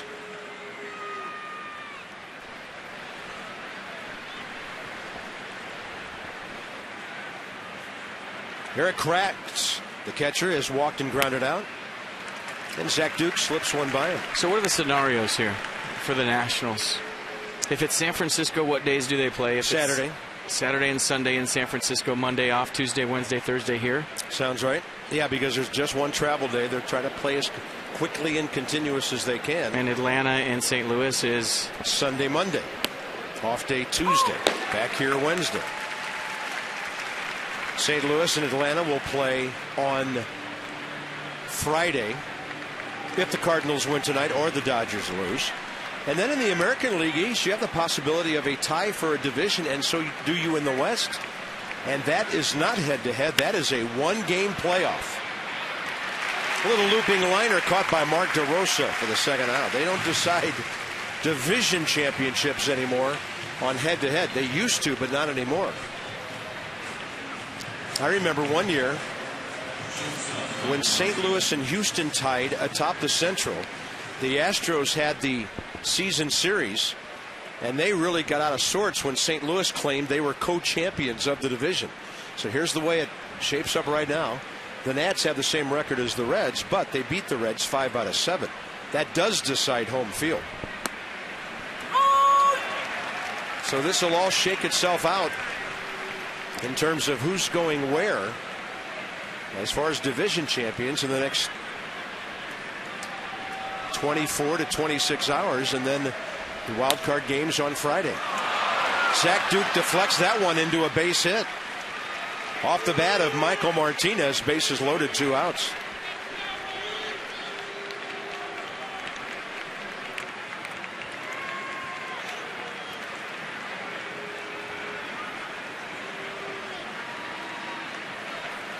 And Zach Duke now will have to deal with Carlos Ruiz, who will be batting for Jake Diekman.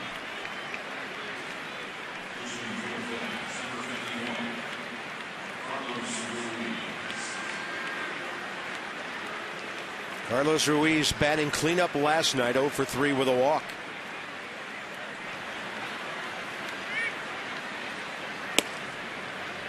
So the Nationals sit around, if they're the 1 seed on Friday, at the ballpark and watch the play-in game? Maybe. With the plane fueled up, ready to rock, and then just go to the airport after the game? Got to go somewhere either Friday night or Saturday. And this one out to short. DeRosa to Lombardozzi, and now the Phillies will leave the bases loaded. It's going to be quite a ride the rest of this week.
Perch behind home plate, Nationals Park. Unusual evening here from a weather standpoint. Tied ball game, 1-1. Kind of a late season scenario where the managers are mixing and matching pitchers the rest of the night. I think it'll be interesting to see how Davey approaches Edwin Jackson's start tomorrow, how long he goes, how many pitches. I think you'll see a spring training type game tomorrow. Put the starters in, get them a couple at-bats, get them out of there in the 4th or the 5th inning, and get the extras back in there. You want guys to stay sharp. You don't have too many days off before the first playoff game, so maybe one of those situations with a day game after a night game tomorrow. Let Edwin Jackson work on some things. I think he was a little strong last time out, maybe throwing through the sink. His slider wasn't as good as we've seen it before. So, yeah, get him out there, get some blood flowing in everybody, and then find out who you're playing. That's going to be weird, right? Sitting maybe in the clubhouse or at home watching that play-in game and not knowing where you're going. Maybe you take off and it's 10-2 in the 6th inning and you have to whip a Huey because somebody makes a big comeback. What's going on?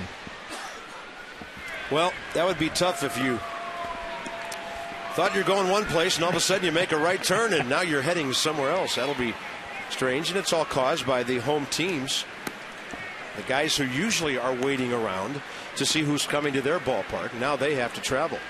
Adam LaRoche again leads off, 3rd time in a row tonight. He's walked and doubled off the center field wall. He goes high in the air to right. Dominic Brown watching this one, and it is gone!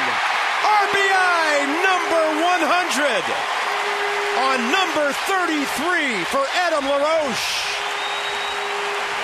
And he earned every foot and yard of that one. It's exactly why he's in the game tonight, to get RBI 100. And if this ain't a curtain call, I don't know what is.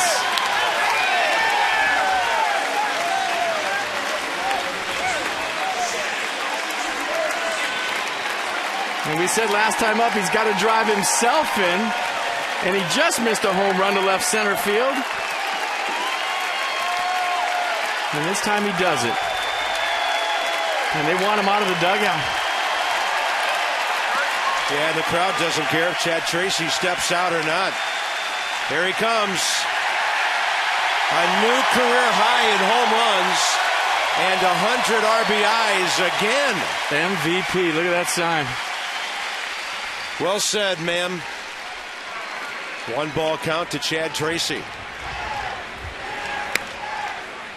Nats take the lead. Hey, that ain't an easy thing to do. You're sitting on 99 RBIs. You know you need 100. Or you know you want 100, I should say correctly. Walk up there and hit a tater? It's not easy. That was cool. And how else would it be without him, right? Adam drove in 90 the year he hit 32 home runs for the 06 Braves. He went 88 and 85 for the Pirates 07-08. An even 100 for the Diamondbacks 2 years ago, and now he's done it again. The best thing about it is he hit the ball in the bullpen, so he'll have that baseball. What a night. Walk, double, home run, 6 total bases. Adam LaRoche now has 69 extra base hits on the year. And Chad Tracy will take a walk from Josh Lindblom. I mean, if this isn't a typical Adam LaRoche home run, I don't know what is. Leverage, finish, helium ball to right field. Look at the fans. They're wondering if it was going to get out. The bullpen knew before everybody. RBI number 100. Well, he hit it so high, I wasn't sure he got it at the start. And then when Dominic Brown turned his back on the infield, you knew it had a shot. Oh, and by the way, it gave the Nats the lead 2-1.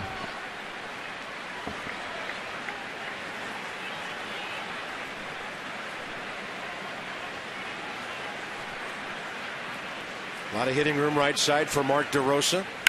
He'll pull it and really hooks it hard.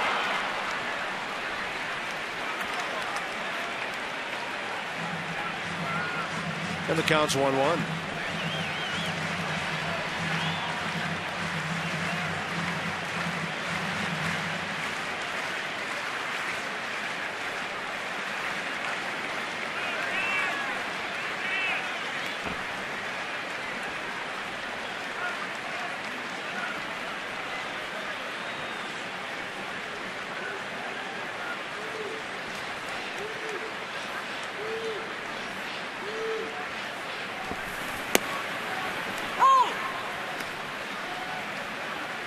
There's some baseball to be played here tonight, but the Nats could clinch home field tonight.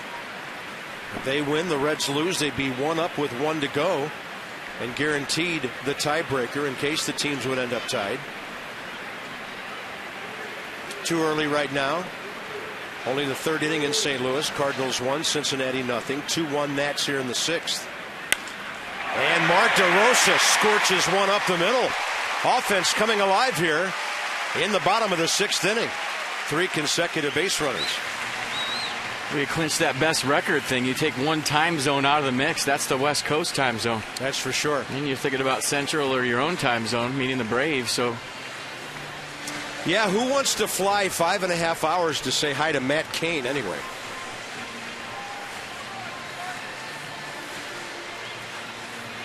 It's a tough place to win, but they're all tough right now this time of year. And we've been hearing all along that the Braves will use Chris Medlin on Friday night, so that would knock him out from the first couple games of any series they play in after that. So here's Roger Bernadina. He's had a perfect night with a walk and an RBI single. And that's a chance to double or triple their lead here or more.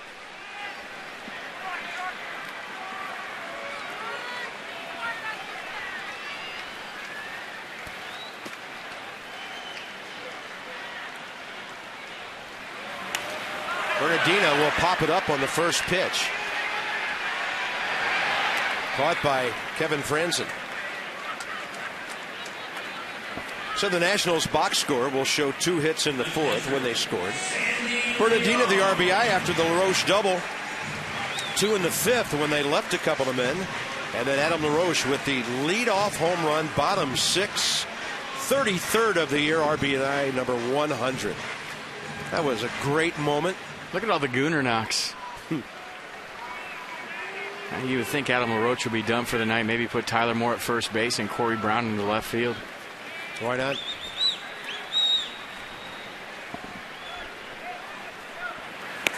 By the way, I did look around baseball. The Nats have the best bench in the major leagues tonight. Oh, you mean with Zimmerman, Desmond, Suzuki, Worth, and Morse? Yeah, that's not bad. Espinoza, yeah, it's a pretty good bench. Sandy Leon, right field with a base hit last time. That was from the right side of the plate. He'll skip back from that one, and the count's even. These guys are probably all sitting down there going, this stinks. This goon squad stuff stinks. We get in the game. So Ryan Matthews getting loose. And Leon will hit this ball out of play.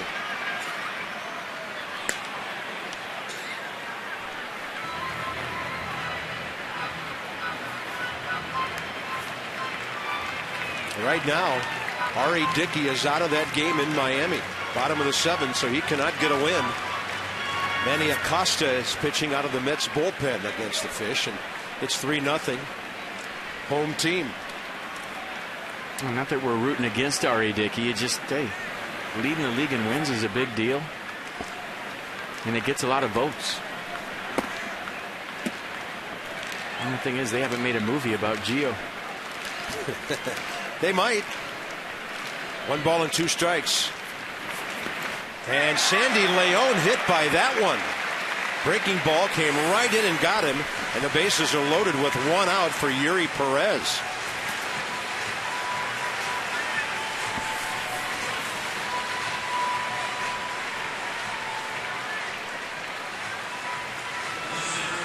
Yuri Perez has 1 major league hit in 3 at-bats.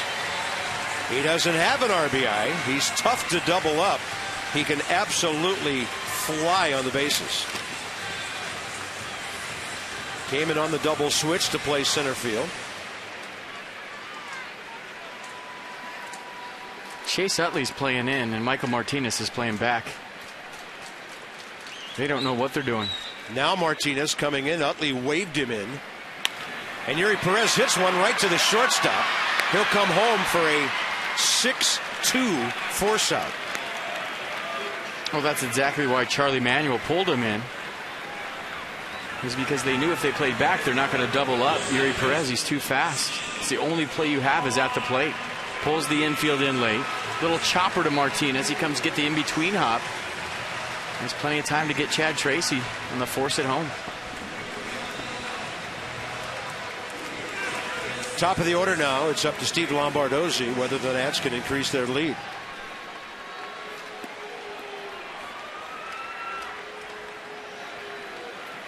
Lombardozzi, 25 RBIs this year.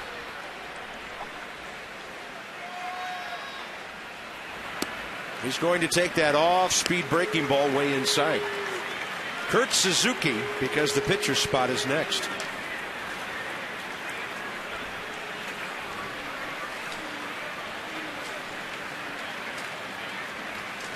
Well, Bryce Harper got his 9-game hitting streak. With a base hit last inning, Davey took him out. Adam LaRoche has reached 33 and 100. And that's the spot that's next, becoming the pitcher's spot on the double switch. And that's a fastball in there, 1 ball, 1 strike.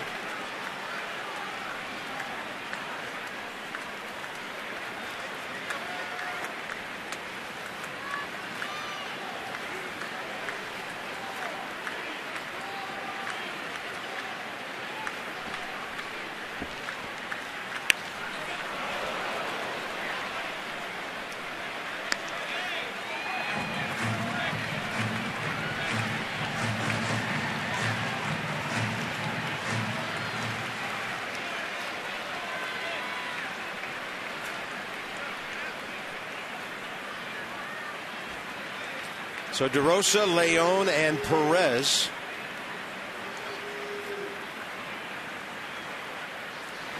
And Lombardozzi gets one up the middle.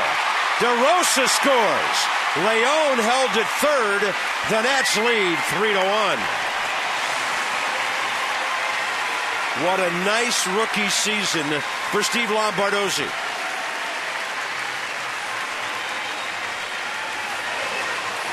Yeah, just got a slider out over the plate, stayed back, let it get deep. And that was close on the mound. Line drive back up the middle. Clutch 2-out hit from Lombardozzi. How many of those has he had this year? Clutch 2-out hits from the rookie. That'll bring in Kurt Suzuki to pinch hit, something catchers seldom do. Had a base hit and a walk last night. Suzuki has driven in 25 runs in his last 42 games as a Nat.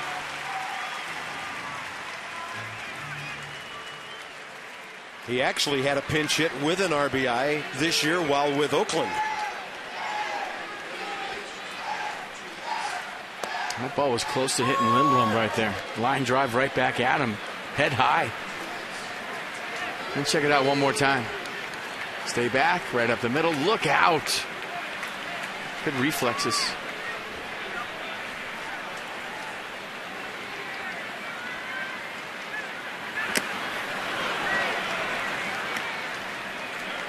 Left-hander Jeremy Horst.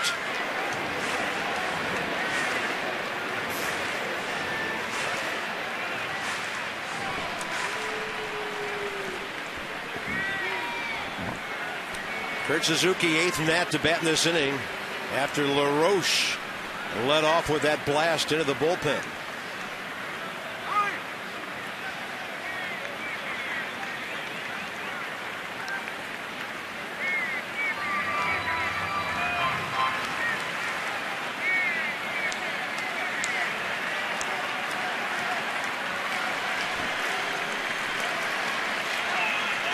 Step out again.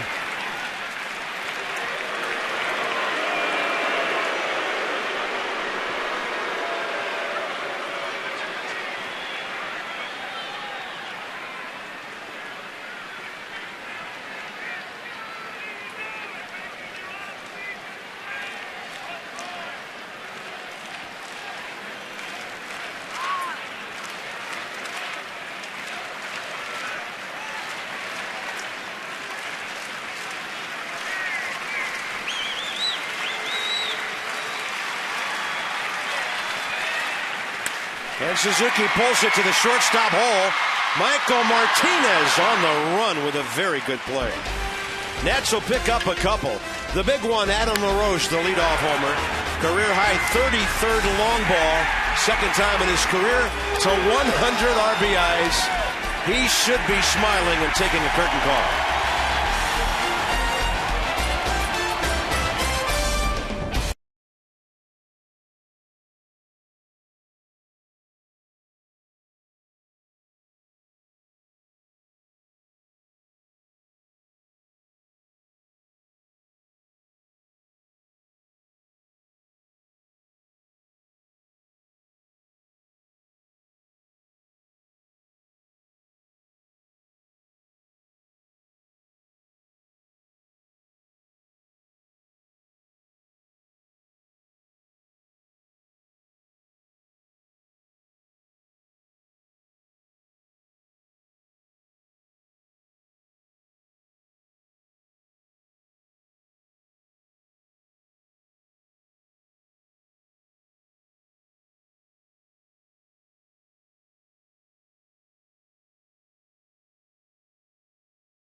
Mason, who but W.B. Mason. So the Nats have had some great bullpen work tonight. Ryan Matthews will be next. And as this one goes to the top of the seventh, Nats lead by a couple. FP had a chance to hang out with a rather boisterous and very happy bullpen last night. We're having a good time. The bullpen has a good time all the time. This is special, and we're going to enjoy it. Drew, talk about how this feels for you. I mean, there's nothing else to ask, really. No, that's it. I mean, speechless. And, hey, I'm wet, I'm cold, and I smell like beer, and I love it. So. Could you get used to this a little bit? I hope so. This better not be the only one. Clip, come here. Yeah, are you ready for 3 more times of doing this? Oh, my gosh. Absolutely. This is what better motivation than this right here? I mean, this is unbelievable. Oh, God.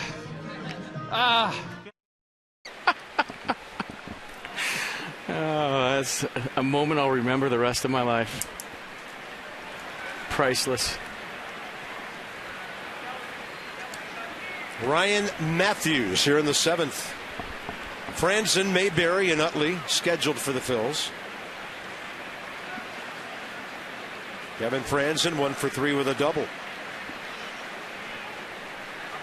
You know, one of the cooler moments from last night that might have snuck under the radar a little bit is when the Nats clinched in the 9th inning and Michael Morse led off and Take On Me.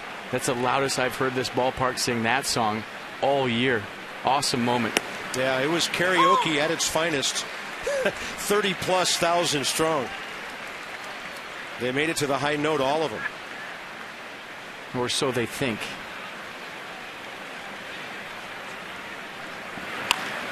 Oh, 2 pitch, and Matthews got it on the hands of Kevin Franzen.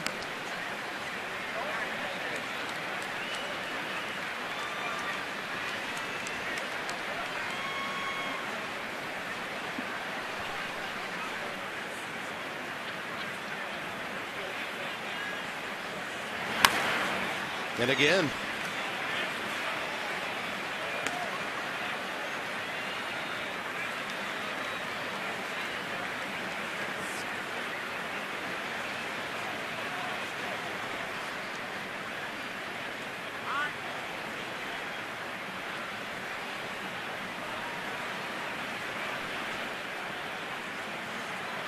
Ryan Matthews, a 1.82 ERA in the first half. Higher than that this half, but his last 5-6 times out, pretty effective. This is what you want, the guy with momentum going in. Well, his whole season has been pretty effective. You have a 2.89 ERA out of the bullpen with as many appearances as he's had. Davey Johnson has used him behind. He's used him ahead late. 65% of the balls that get put in play against him are ground balls, but that pitch was up, and that was an 0-2 count, and Kevin Franzen punished that thing down the left field line. I mean, that guy can flat out hit. Seems like he gets at least 2 hits a night, both doubles tonight. Singles in a row, 2 of them to lead off last evening. Yeah, how quick is that swing on a 95-mile-an-hour fastball up and in, pulls the hands in. Enough to keep that ball fair. We haven't seen too many righties keep the Ryan Matthews sinker fair. Kevin Franzen just did.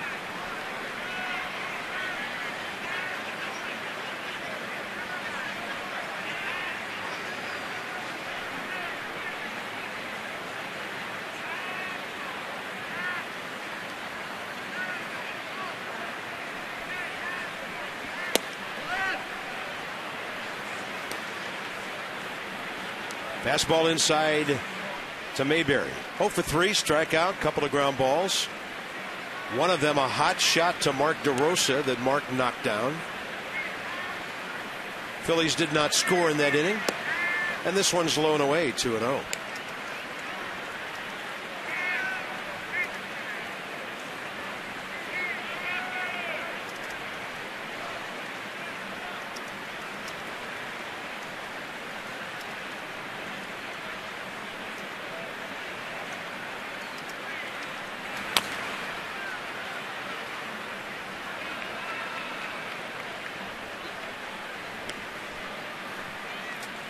Well, the postseason just about here. Follow every pitch. MLB.com at bat for all of your connected devices. Live audio, pitch tracking, video highlights. Text at bat to 31826. Visit nationals.com. Standard message rates apply. Follow every pitch during the offseason. And a 2-1 pitch to Mayberry here. Another little topper off to the left foul. 2 balls, 2 strikes.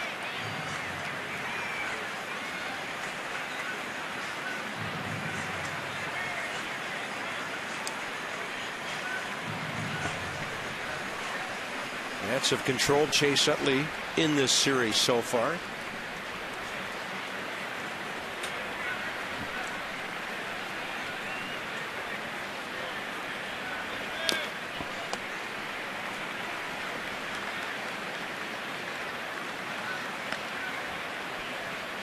I mean, obviously, John Mayberry Jr. down by 2 runs here in the 7th, not trying to move Kevin Franzen to third base with nobody out, but I can't imagine a tougher chore than to try to take a Ryan Matthews 2-seam fastball down and in for a right-hander and try to move a runner.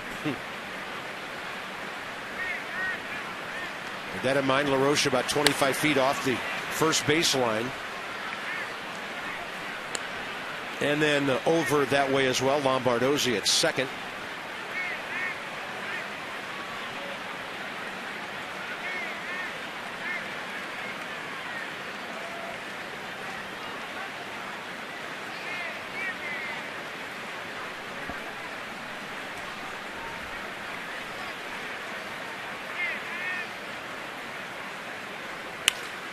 Look out. That ball slams off the rail right at the end of the camera bay down there.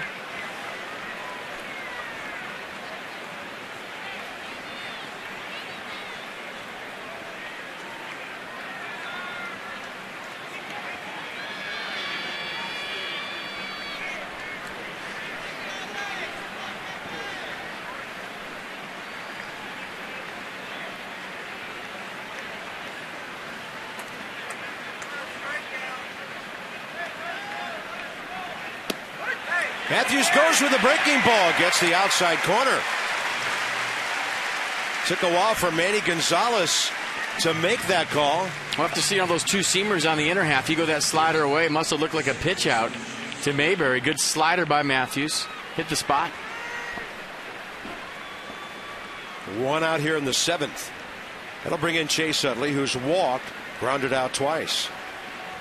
0 for 6 in the first 2 games of this series.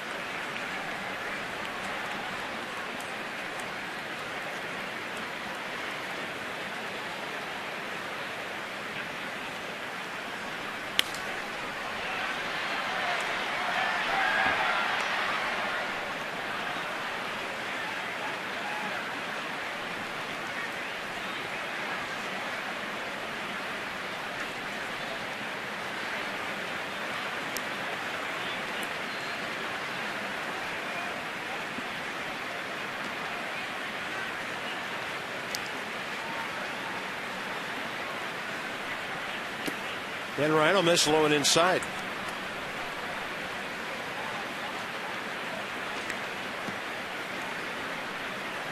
The procession will continue, but a visit from Steve McCaddy here. It's been kind of a different inning for Ryan. Usually when he's pitching, things happen very quickly.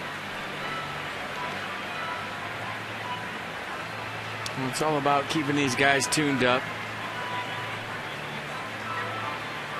getting them in the right mindset, and keeping everybody fresh as you get ready for the first game of the NLDS. This sounds cool saying it, doesn't it? Let's go inside the numbers with Kia. They have a full lineup of high quality, stylish, and dependable vehicles. To learn more, visit Kia.com. So 1933 Senators, 81 Montreal in the playoffs. That was the infamous Rick Monday home run that eventually knocked them out. And here come the Nats. But that was a strike-shortened season in 1981. Remember, they played halves? They did.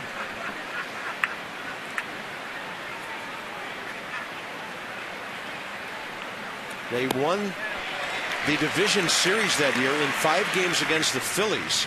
And then they lost to the Dodgers in 5 when Rick Monday hit a home run at Olympic Stadium late in the game to beat them. Blue Monday. Yeah. That's kind of like a minor league season. They were first half and second half champs that season. And a 1-2 pitch. Swing and a miss on a really hard sinker downstairs. Took a catcher's tag. 2 down. When Ryan Matthews takes a little bit off that 2-seamer, watch the sink. 92 miles an hour, almost like a split to Chase Utley. That'll bring in Ty Wigginton now with 2 down. He has a base hit and a walk tonight, 1 for 2.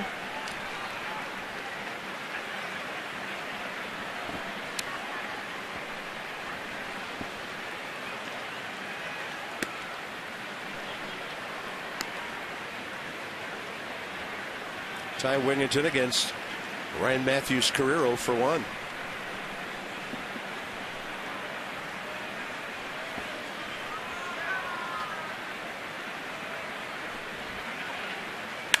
And that ball is well hit to left. Tyler Moore able to go to his right and make that grab. 33,546 about to stretch at Nationals Park.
And Mercedes-Benz of Alexandria. Tom Gorzelany started this game.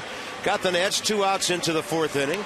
Darren Ruff has Phillies only ribby. He has all of their RBIs in the series.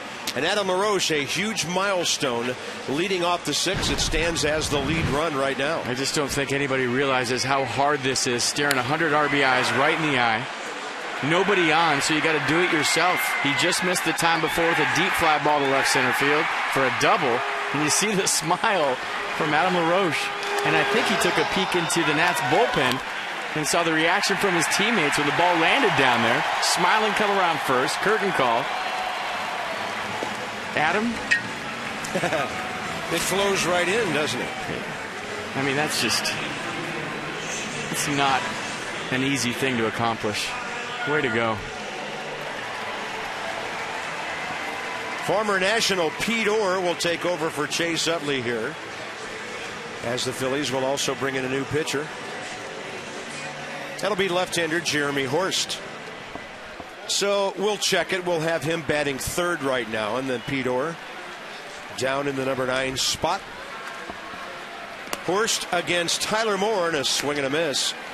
Bottom of the 7th underway. Tyler 0 for 3 with a pair of Ks.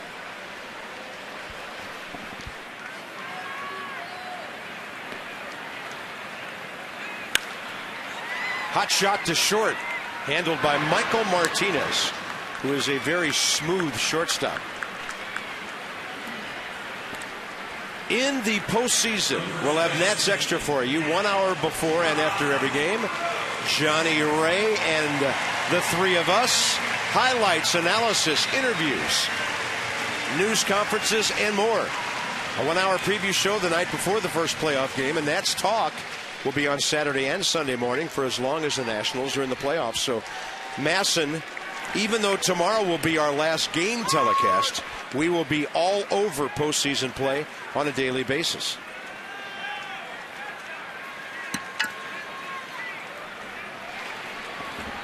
Adam LaRoche, he's hit left-handers very well this year. Perfect night tonight. Batting average over 270 again. He's walked for the 67th time.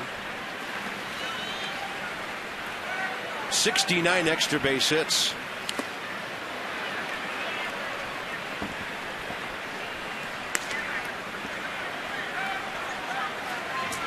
The Reds have a home run from Scott Rowland in the top of the 4th inning to tie St. Louis.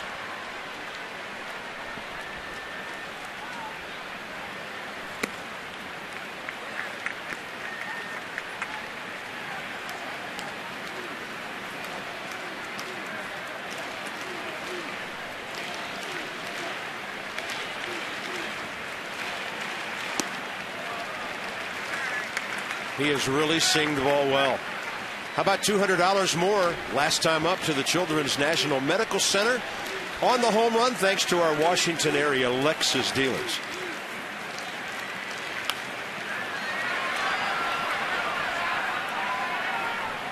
Tyler Clippard for the 8th.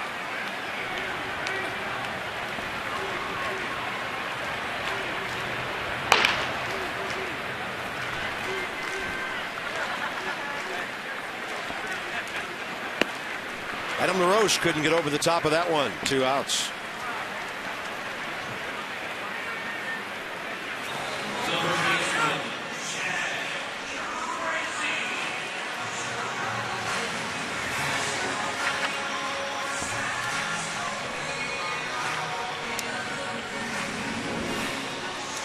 Chad Tracy, a good night. What else is new? Base hit and a walk. You know how hard it is to hit 275 off the bench all season long? Hardest job in baseball is pinch hitting. You sit around for 3 hours. You come up in a crucial situation against maybe the opposition's best pitcher, and you hit 275. That's amazing. That's why he's going to be back next year. Yeah, that is really something when a part-time player who comes off the bench gets offered a contract extension during the season. He's just a professional hitter. Works hard every day, in the cage early, keeping his swing fresh, and he knows how to handle 1 at-bat a day. And more than anything, Carp, the mentality of having your whole day wrapped around 1 at-bat. As an everyday player, you go up and ground out the shortstop, a 15 hopper your first time up. You have 3 at-bats, 4 at-bats to make up for that. Maybe turn a 0 for 1 into a 2 for 4. When you're a pinch hitter, your day revolves around 1 at-bat. If you ground out the short, you go home mad until you get your next one. And usually, more times than not, for a guy like Chad Tracy, it's in a huge situation.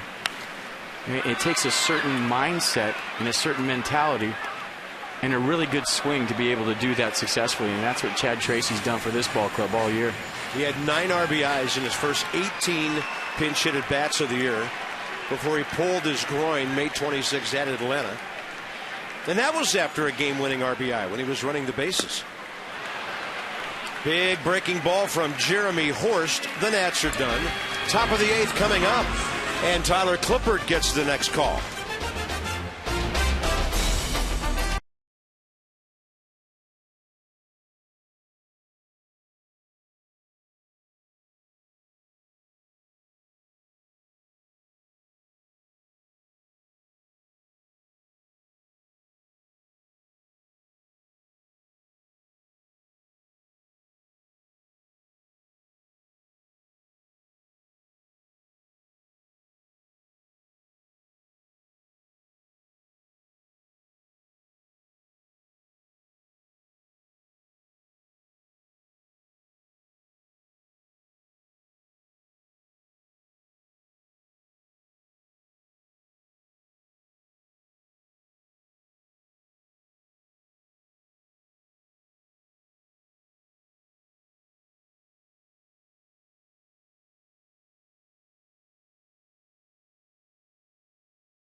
By Dodge.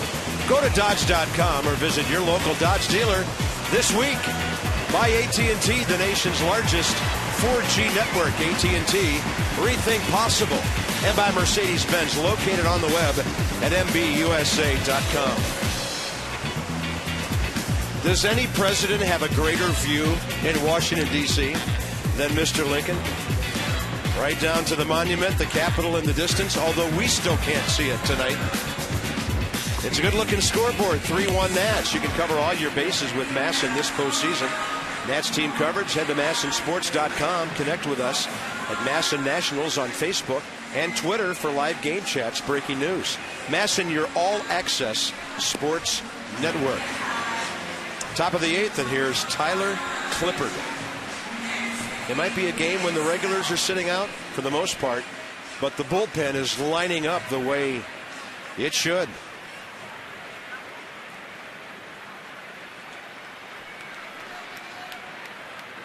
The Nationals are not where they are right now without the season Tyler Clippard had. Michael Morse knows it. Jason Orth knows it. Everybody in that clubhouse. Drew Storn hurt out of spring training. The Brad Lidge experiment didn't work.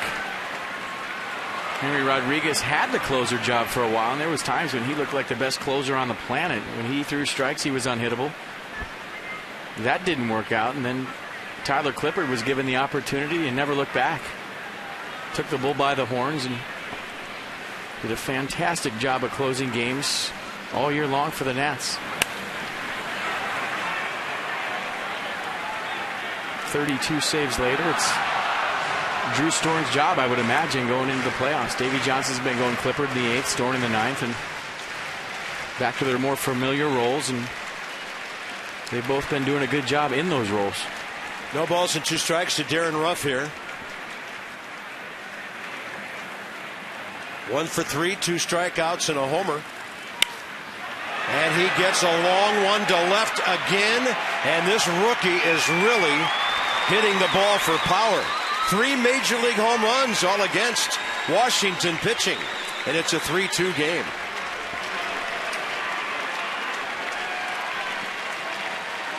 I think we're about to see a headline during the offseason that says Phillies not shopping for free agent in left field.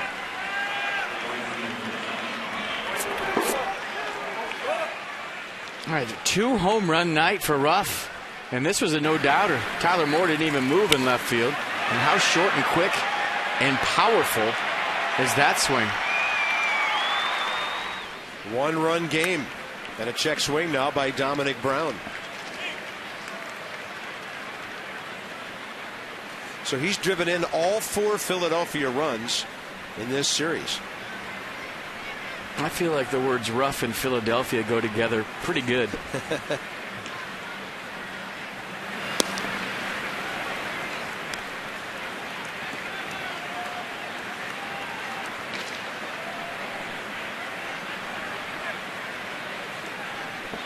In Nebraska, they usually root for the Kansas City Royals. They had their AAA in Omaha for many, many years. And now they're going to sit up and notice the Phillies because of that young man. Out of play off to the left side for Dominic Brown, who's 1 for 3. DARIN rough. He's been rough on the Nats. Out of Westside High School, Omaha area, went to Creighton, which is in downtown Omaha. And a 1-2 pitch. Another foul ball.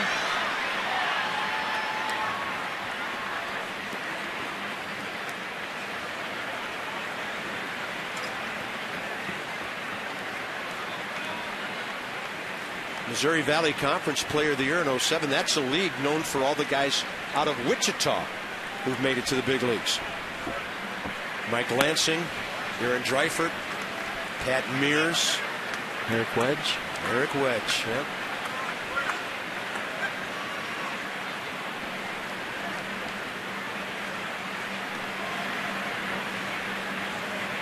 Mike Pelfrey of the Mets. 2-2 pitch.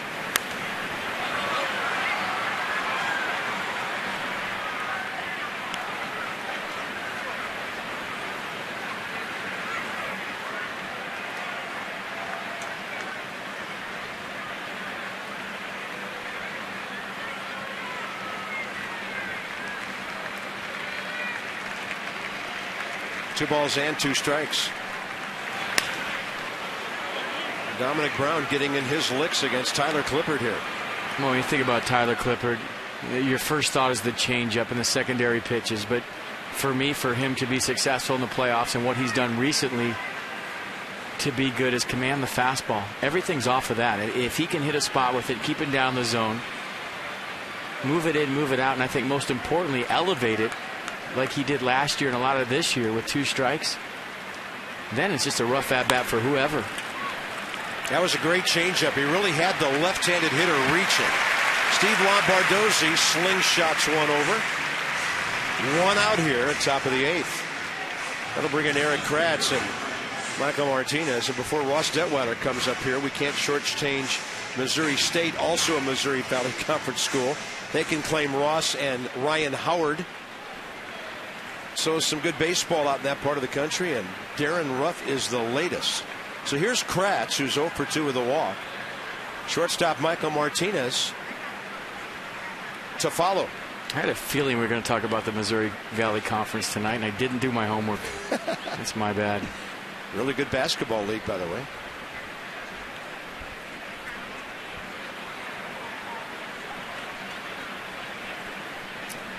You know, not everybody can play for Miami and USC and Stanford and Arizona State. I mean, give the mid-majors a break, man. Sure. It's just so great when kids like that make it to the big leagues. It's a big deal where they're from. Not just another guy.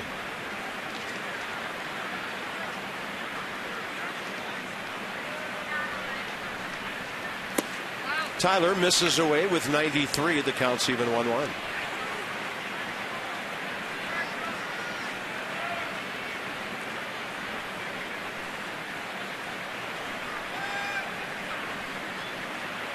It is 2-0, pardon me.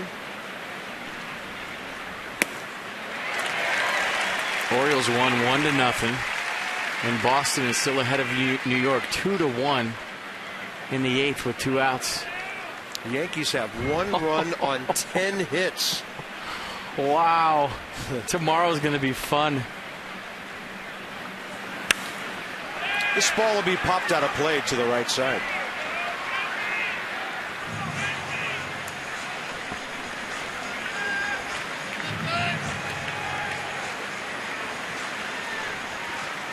Of course, 1 year ago tonight, although it was a week earlier, season into October this year, the Red Sox didn't get knocked out till the last night. Tampa Bay took care of that.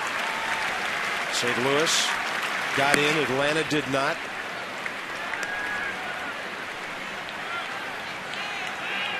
You want to wrap up the Missouri Valley Conference talk?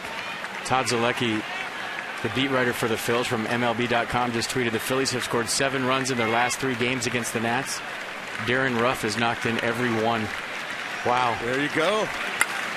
Off-speed pitch and staying with it, Kratz to single into left, and the tying runs on base.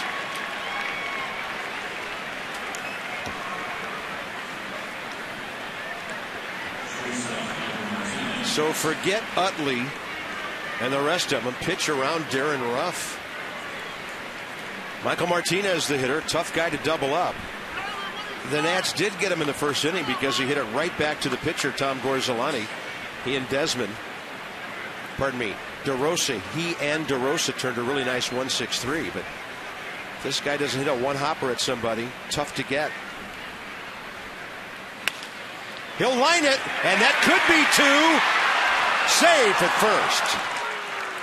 Lombardozzi tried to unload it in a hurry to get it in behind Eric Kratz.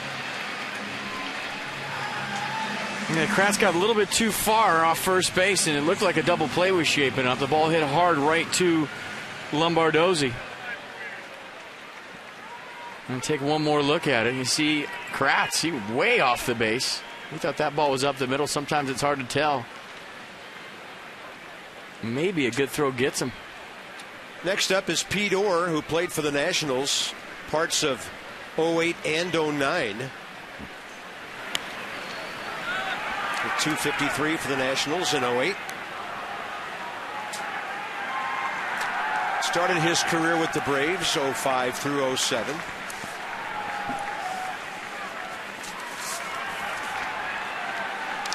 Antonio Bastardo. So if the A's beat Texas tonight, it's the same scenario in the American League West. Yeah. That's why you don't need to create a game 163 with this extra wild card. It happens on its own. It's happening. You don't need an extra wild card. Who's going to take it? Tyler Moore for the last out in the top of the 8th. So the Phillies get another home run from Ruf, and it's a 3-2 game.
Last night's dugout, at the very moment the Nats found out they won the division, they were down 2-0.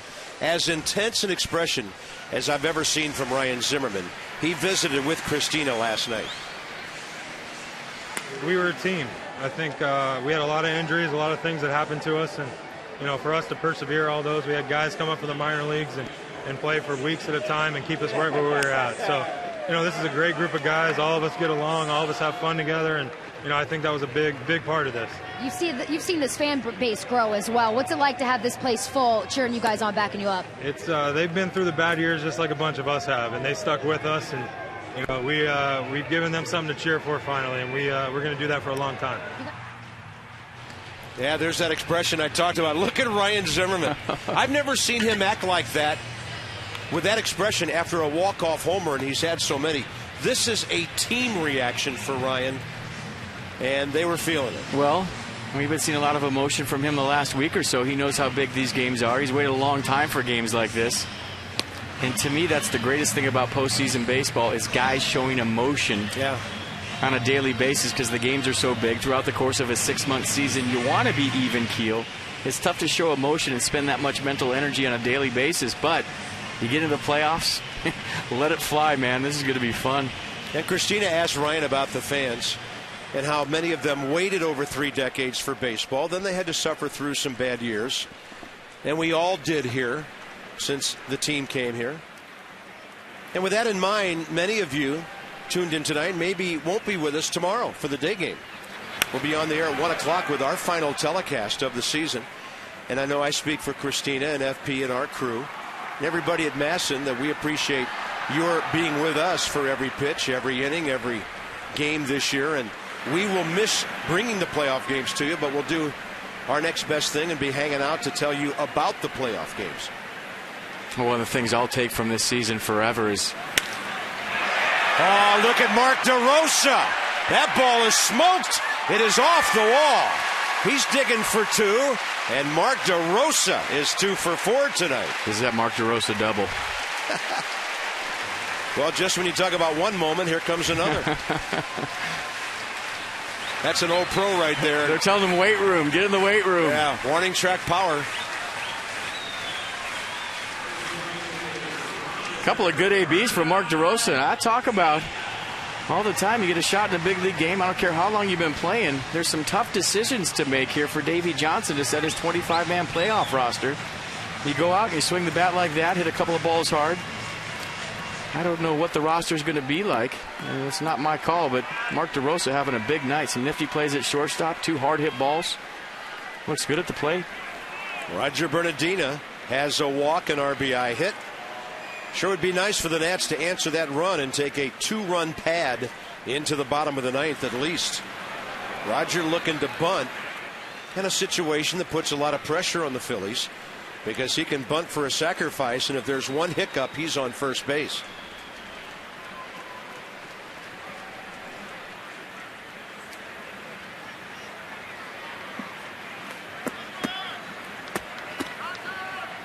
So for those of you who might miss us tomorrow, it's been a great journey with you. And for those of you who can be with us tomorrow, we'll try to get these guys to 98 wins if possible. And we want your job. Well, I started to say, one of the things I'll cherish the most and remember the most the rest of my life from this year is watching this fan base grow. And watching the ballpark fill up and walking around town and seeing everybody wearing curly W hats, and wherever you're going, people are talking about Nationals baseball, and just watching it erupt into the crescendo of last night. And I think cheering for stuff to happen as a fan, you know, gets to an 0-2 count, you're on your feet. Gets to a 3-2 count for your hitter, you're on your feet. Into the game like that all season long. I mean, slowly but surely, Washington's becoming a baseball town, and it's because of this ball club and what they've done this season. You walk around town, you're sitting in a restaurant, you don't even know the people next to you, and they're talking about the Nationals. When has that ever happened around here?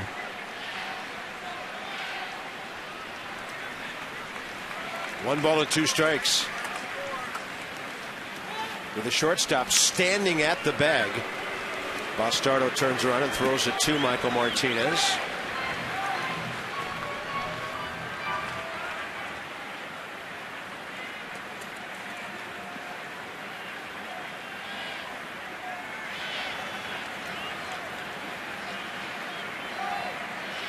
Nobody out, and a 1-2 pitch. Shortstop retreats. BERNADINA as well. That hit him. Nicked him on the way by. 92 up and in. 2 men on, nobody out. Anytime you hit a shark, it's dangerous.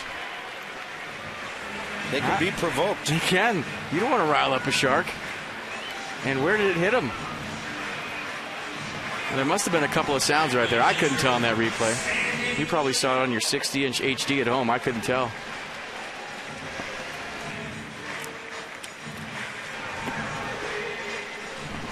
I don't think it hit him. And maybe that's what he's having a chuckle about at first base with Trent Jewett. Trent's asking me, need some ice, trainer? No, I'm good. Didn't even hit me. Well, I think you told us months ago, sometimes when a pitch is heading up and in, a hitter will make a sound anticipating the contact, and you might be missed, and the umpire hears you go, ah! So maybe that's what happened. What did it sound like again? No, I'm not going to do that again. That was pretty bad. I knew that was a mistake. Wayne, audio guy, erase that one, please. Thank you. Sandy Leon is 1 for 2. He's been hit by a pitch.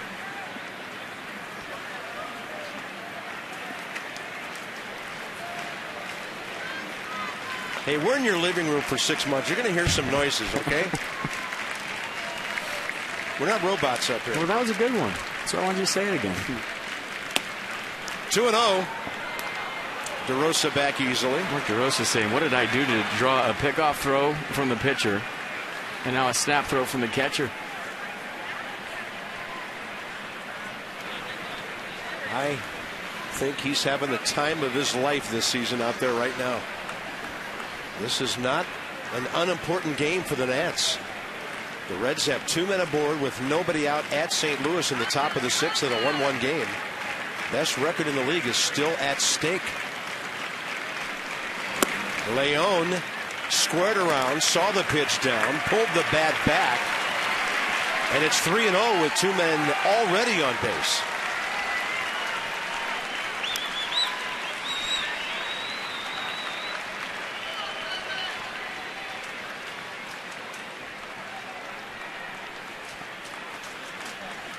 Do you take out of a bunt stance right here since it's worked up to this point, even though you're not going to bunt a 3-0 pitch? You stick your bat out there and he will. Yeah, it's a good play. Bases are loaded, nobody out. If it worked 3 times, it's got to work 4. And sometimes you throw that bat in the strike zone and the pitcher's not used to it. They freak out. Yeah. He's so intent on missing the bat, he misses the strike zone. So here's a big spot for Yuri Perez, as we mentioned last time. Does not possess a major league RBI. Phillies will pull their infield in as the Nats try to deliver a knockout blow here in the bottom of the 8th. It's a 3-2 Washington lead. Phillies just scored on the rough home run. And here comes Yuri Perez, who wants to elevate something. Yeah, second time up with the bases loaded for Perez. Last time, 1 out of bounce. It is short. That's a broken bat bounce. It is short. We're going to do that 6-2 thing again. Second ground ball to short for a force out at home. That's the first out of the inning.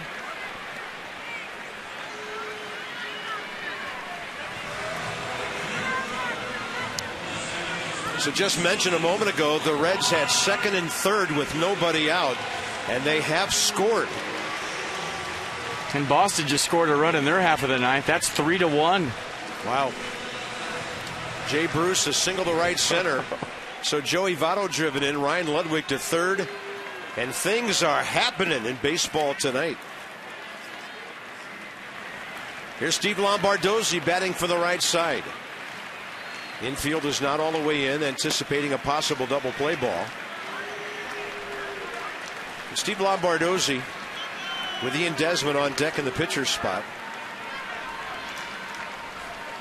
383 at bats this year.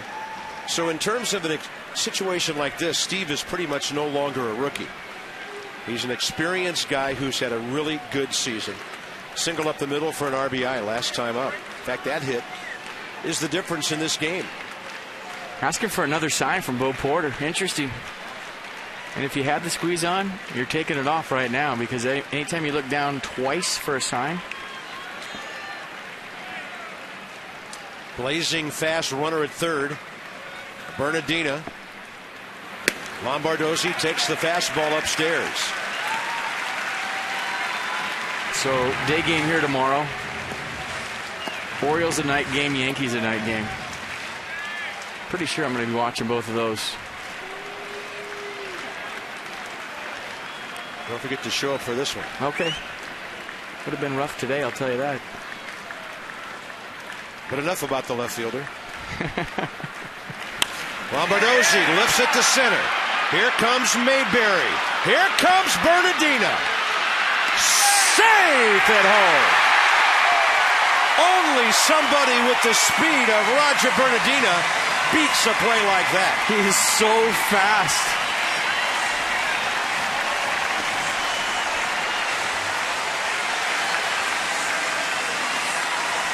Now the Nats lead 4-2. Look at the momentum Mayberry had right here. Bernadina quickly back to the bag, tagging up. Great throw. But that's just speed. And give Manny Gonzalez credit. Watch him look this play in. Watch the home plate umpire right there head into the play. It's great position by the home plate umpire. Great throw by Mayberry.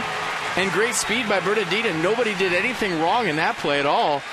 It was simply the speed of the shark that put another run up here in the 8th inning. Wow.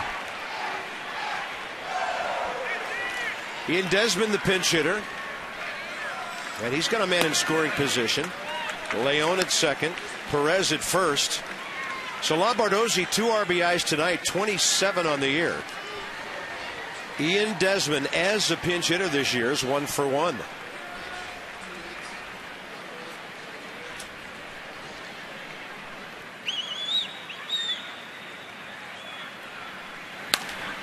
High in the air, slicing into the right field corner. And it looked like the ball came back on Domonic Brown, who overran it. Not an easy play for any outfielder going into that wall full speed, but Domonic Brown did overrun this baseball. You see him take a peek right there, find the fence, jumps up, and it's not there. He's thinking, I'm going to go up on this wall, make a spectacular catch. And off the bat of the right-hander, it's got that twisting action to it. Well, usually it goes into the stands from left to right. You get inside out of ball. It's like a slice in golf.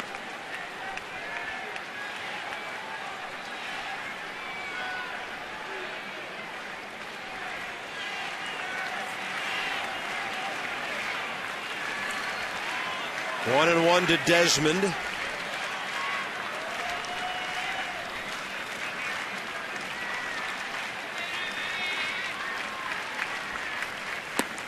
ID's the breaking ball, takes it down and in.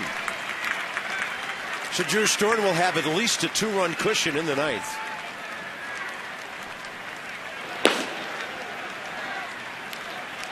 Tyson Brummett.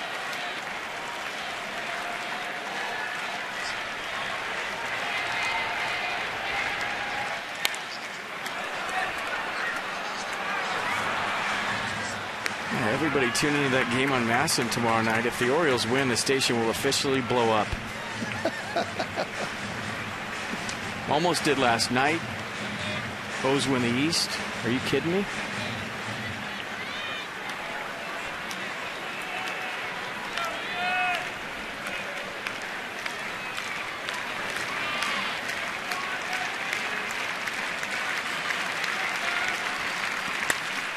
Desmond sends a long ball to right. And Domonic Brown short of the track with the grab. So the Nats pick up a big run. Drew Storen has a bit of a cushion looking for save number 4.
161. Tomorrow is 162. Cliff Lee, crazy year for him, 6-8, but he's 3-1 in September.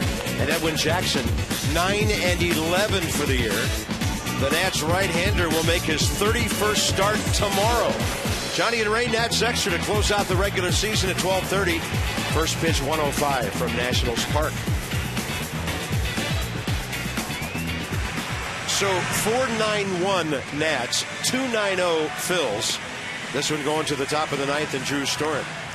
The Potomac Nationals accepting deposits on season tickets next year. They have game used jerseys at their website. Download the PNats app, 703-590-2311 or PotomacNationals.com.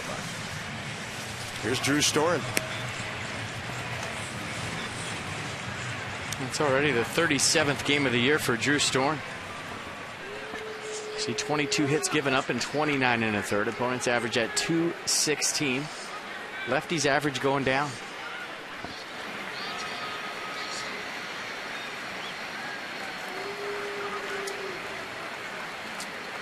Yeah, this is kind of unusual. As the top of the ninth rolls around, fog is rolling in again, coming right over the left field corner, and very foggy here, especially the left side of the ballpark. Drew Storen against Kevin Franzen, top of the ninth.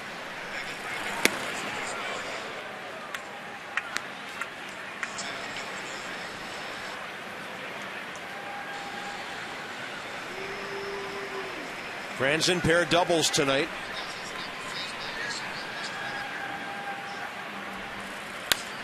And a to Harper, right side. Lombardozzi for the first down. Tonight's copyrighted telecast presented by authority of the Washington Nationals and may not be reproduced or retransmitted in any form, and the accounts and descriptions of this game may not be disseminated without the express written consent of the Washington Nationals. So 2 outs away from a 97th win.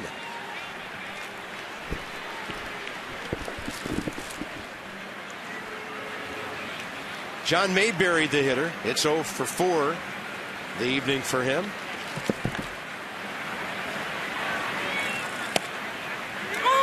Fastball's in there.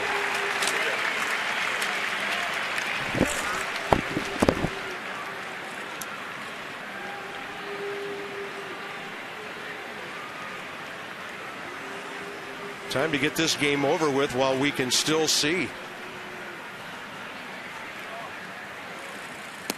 There's a great slider. And the count's 0-2. Let's see if he toys with that changeup right here.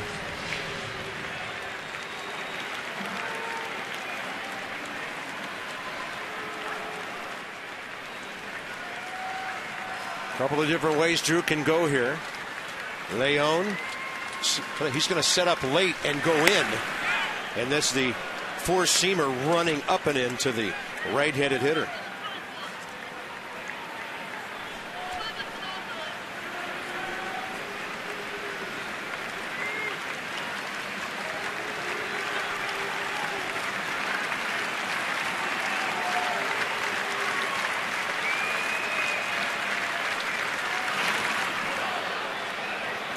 And that was the changeup from Storen, 89. And by the way, Cincinnati picked up 2 in the top of that 6th. At St. Louis, they lead 3-1 there. Like the Nats, trying to win their 97th game. Former National Lance Nix on deck to hit for the pitcher. Ibanez just hit a 2-run home run for the Yankees to tie it. It's October. 2-2. Check swing. Storen has it. Fumbles it. Finds it. Got it. Just a routine play. Had it all the way. No need to panic. Nats Extra Post Game presented by W.B. Mason. As soon as this one is over with Johnny Holiday and Ray Knight.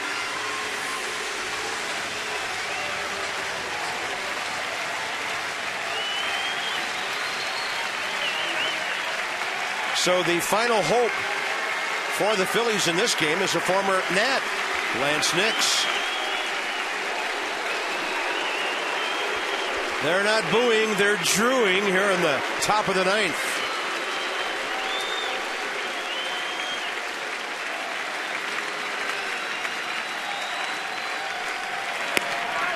Just a little bit up and away.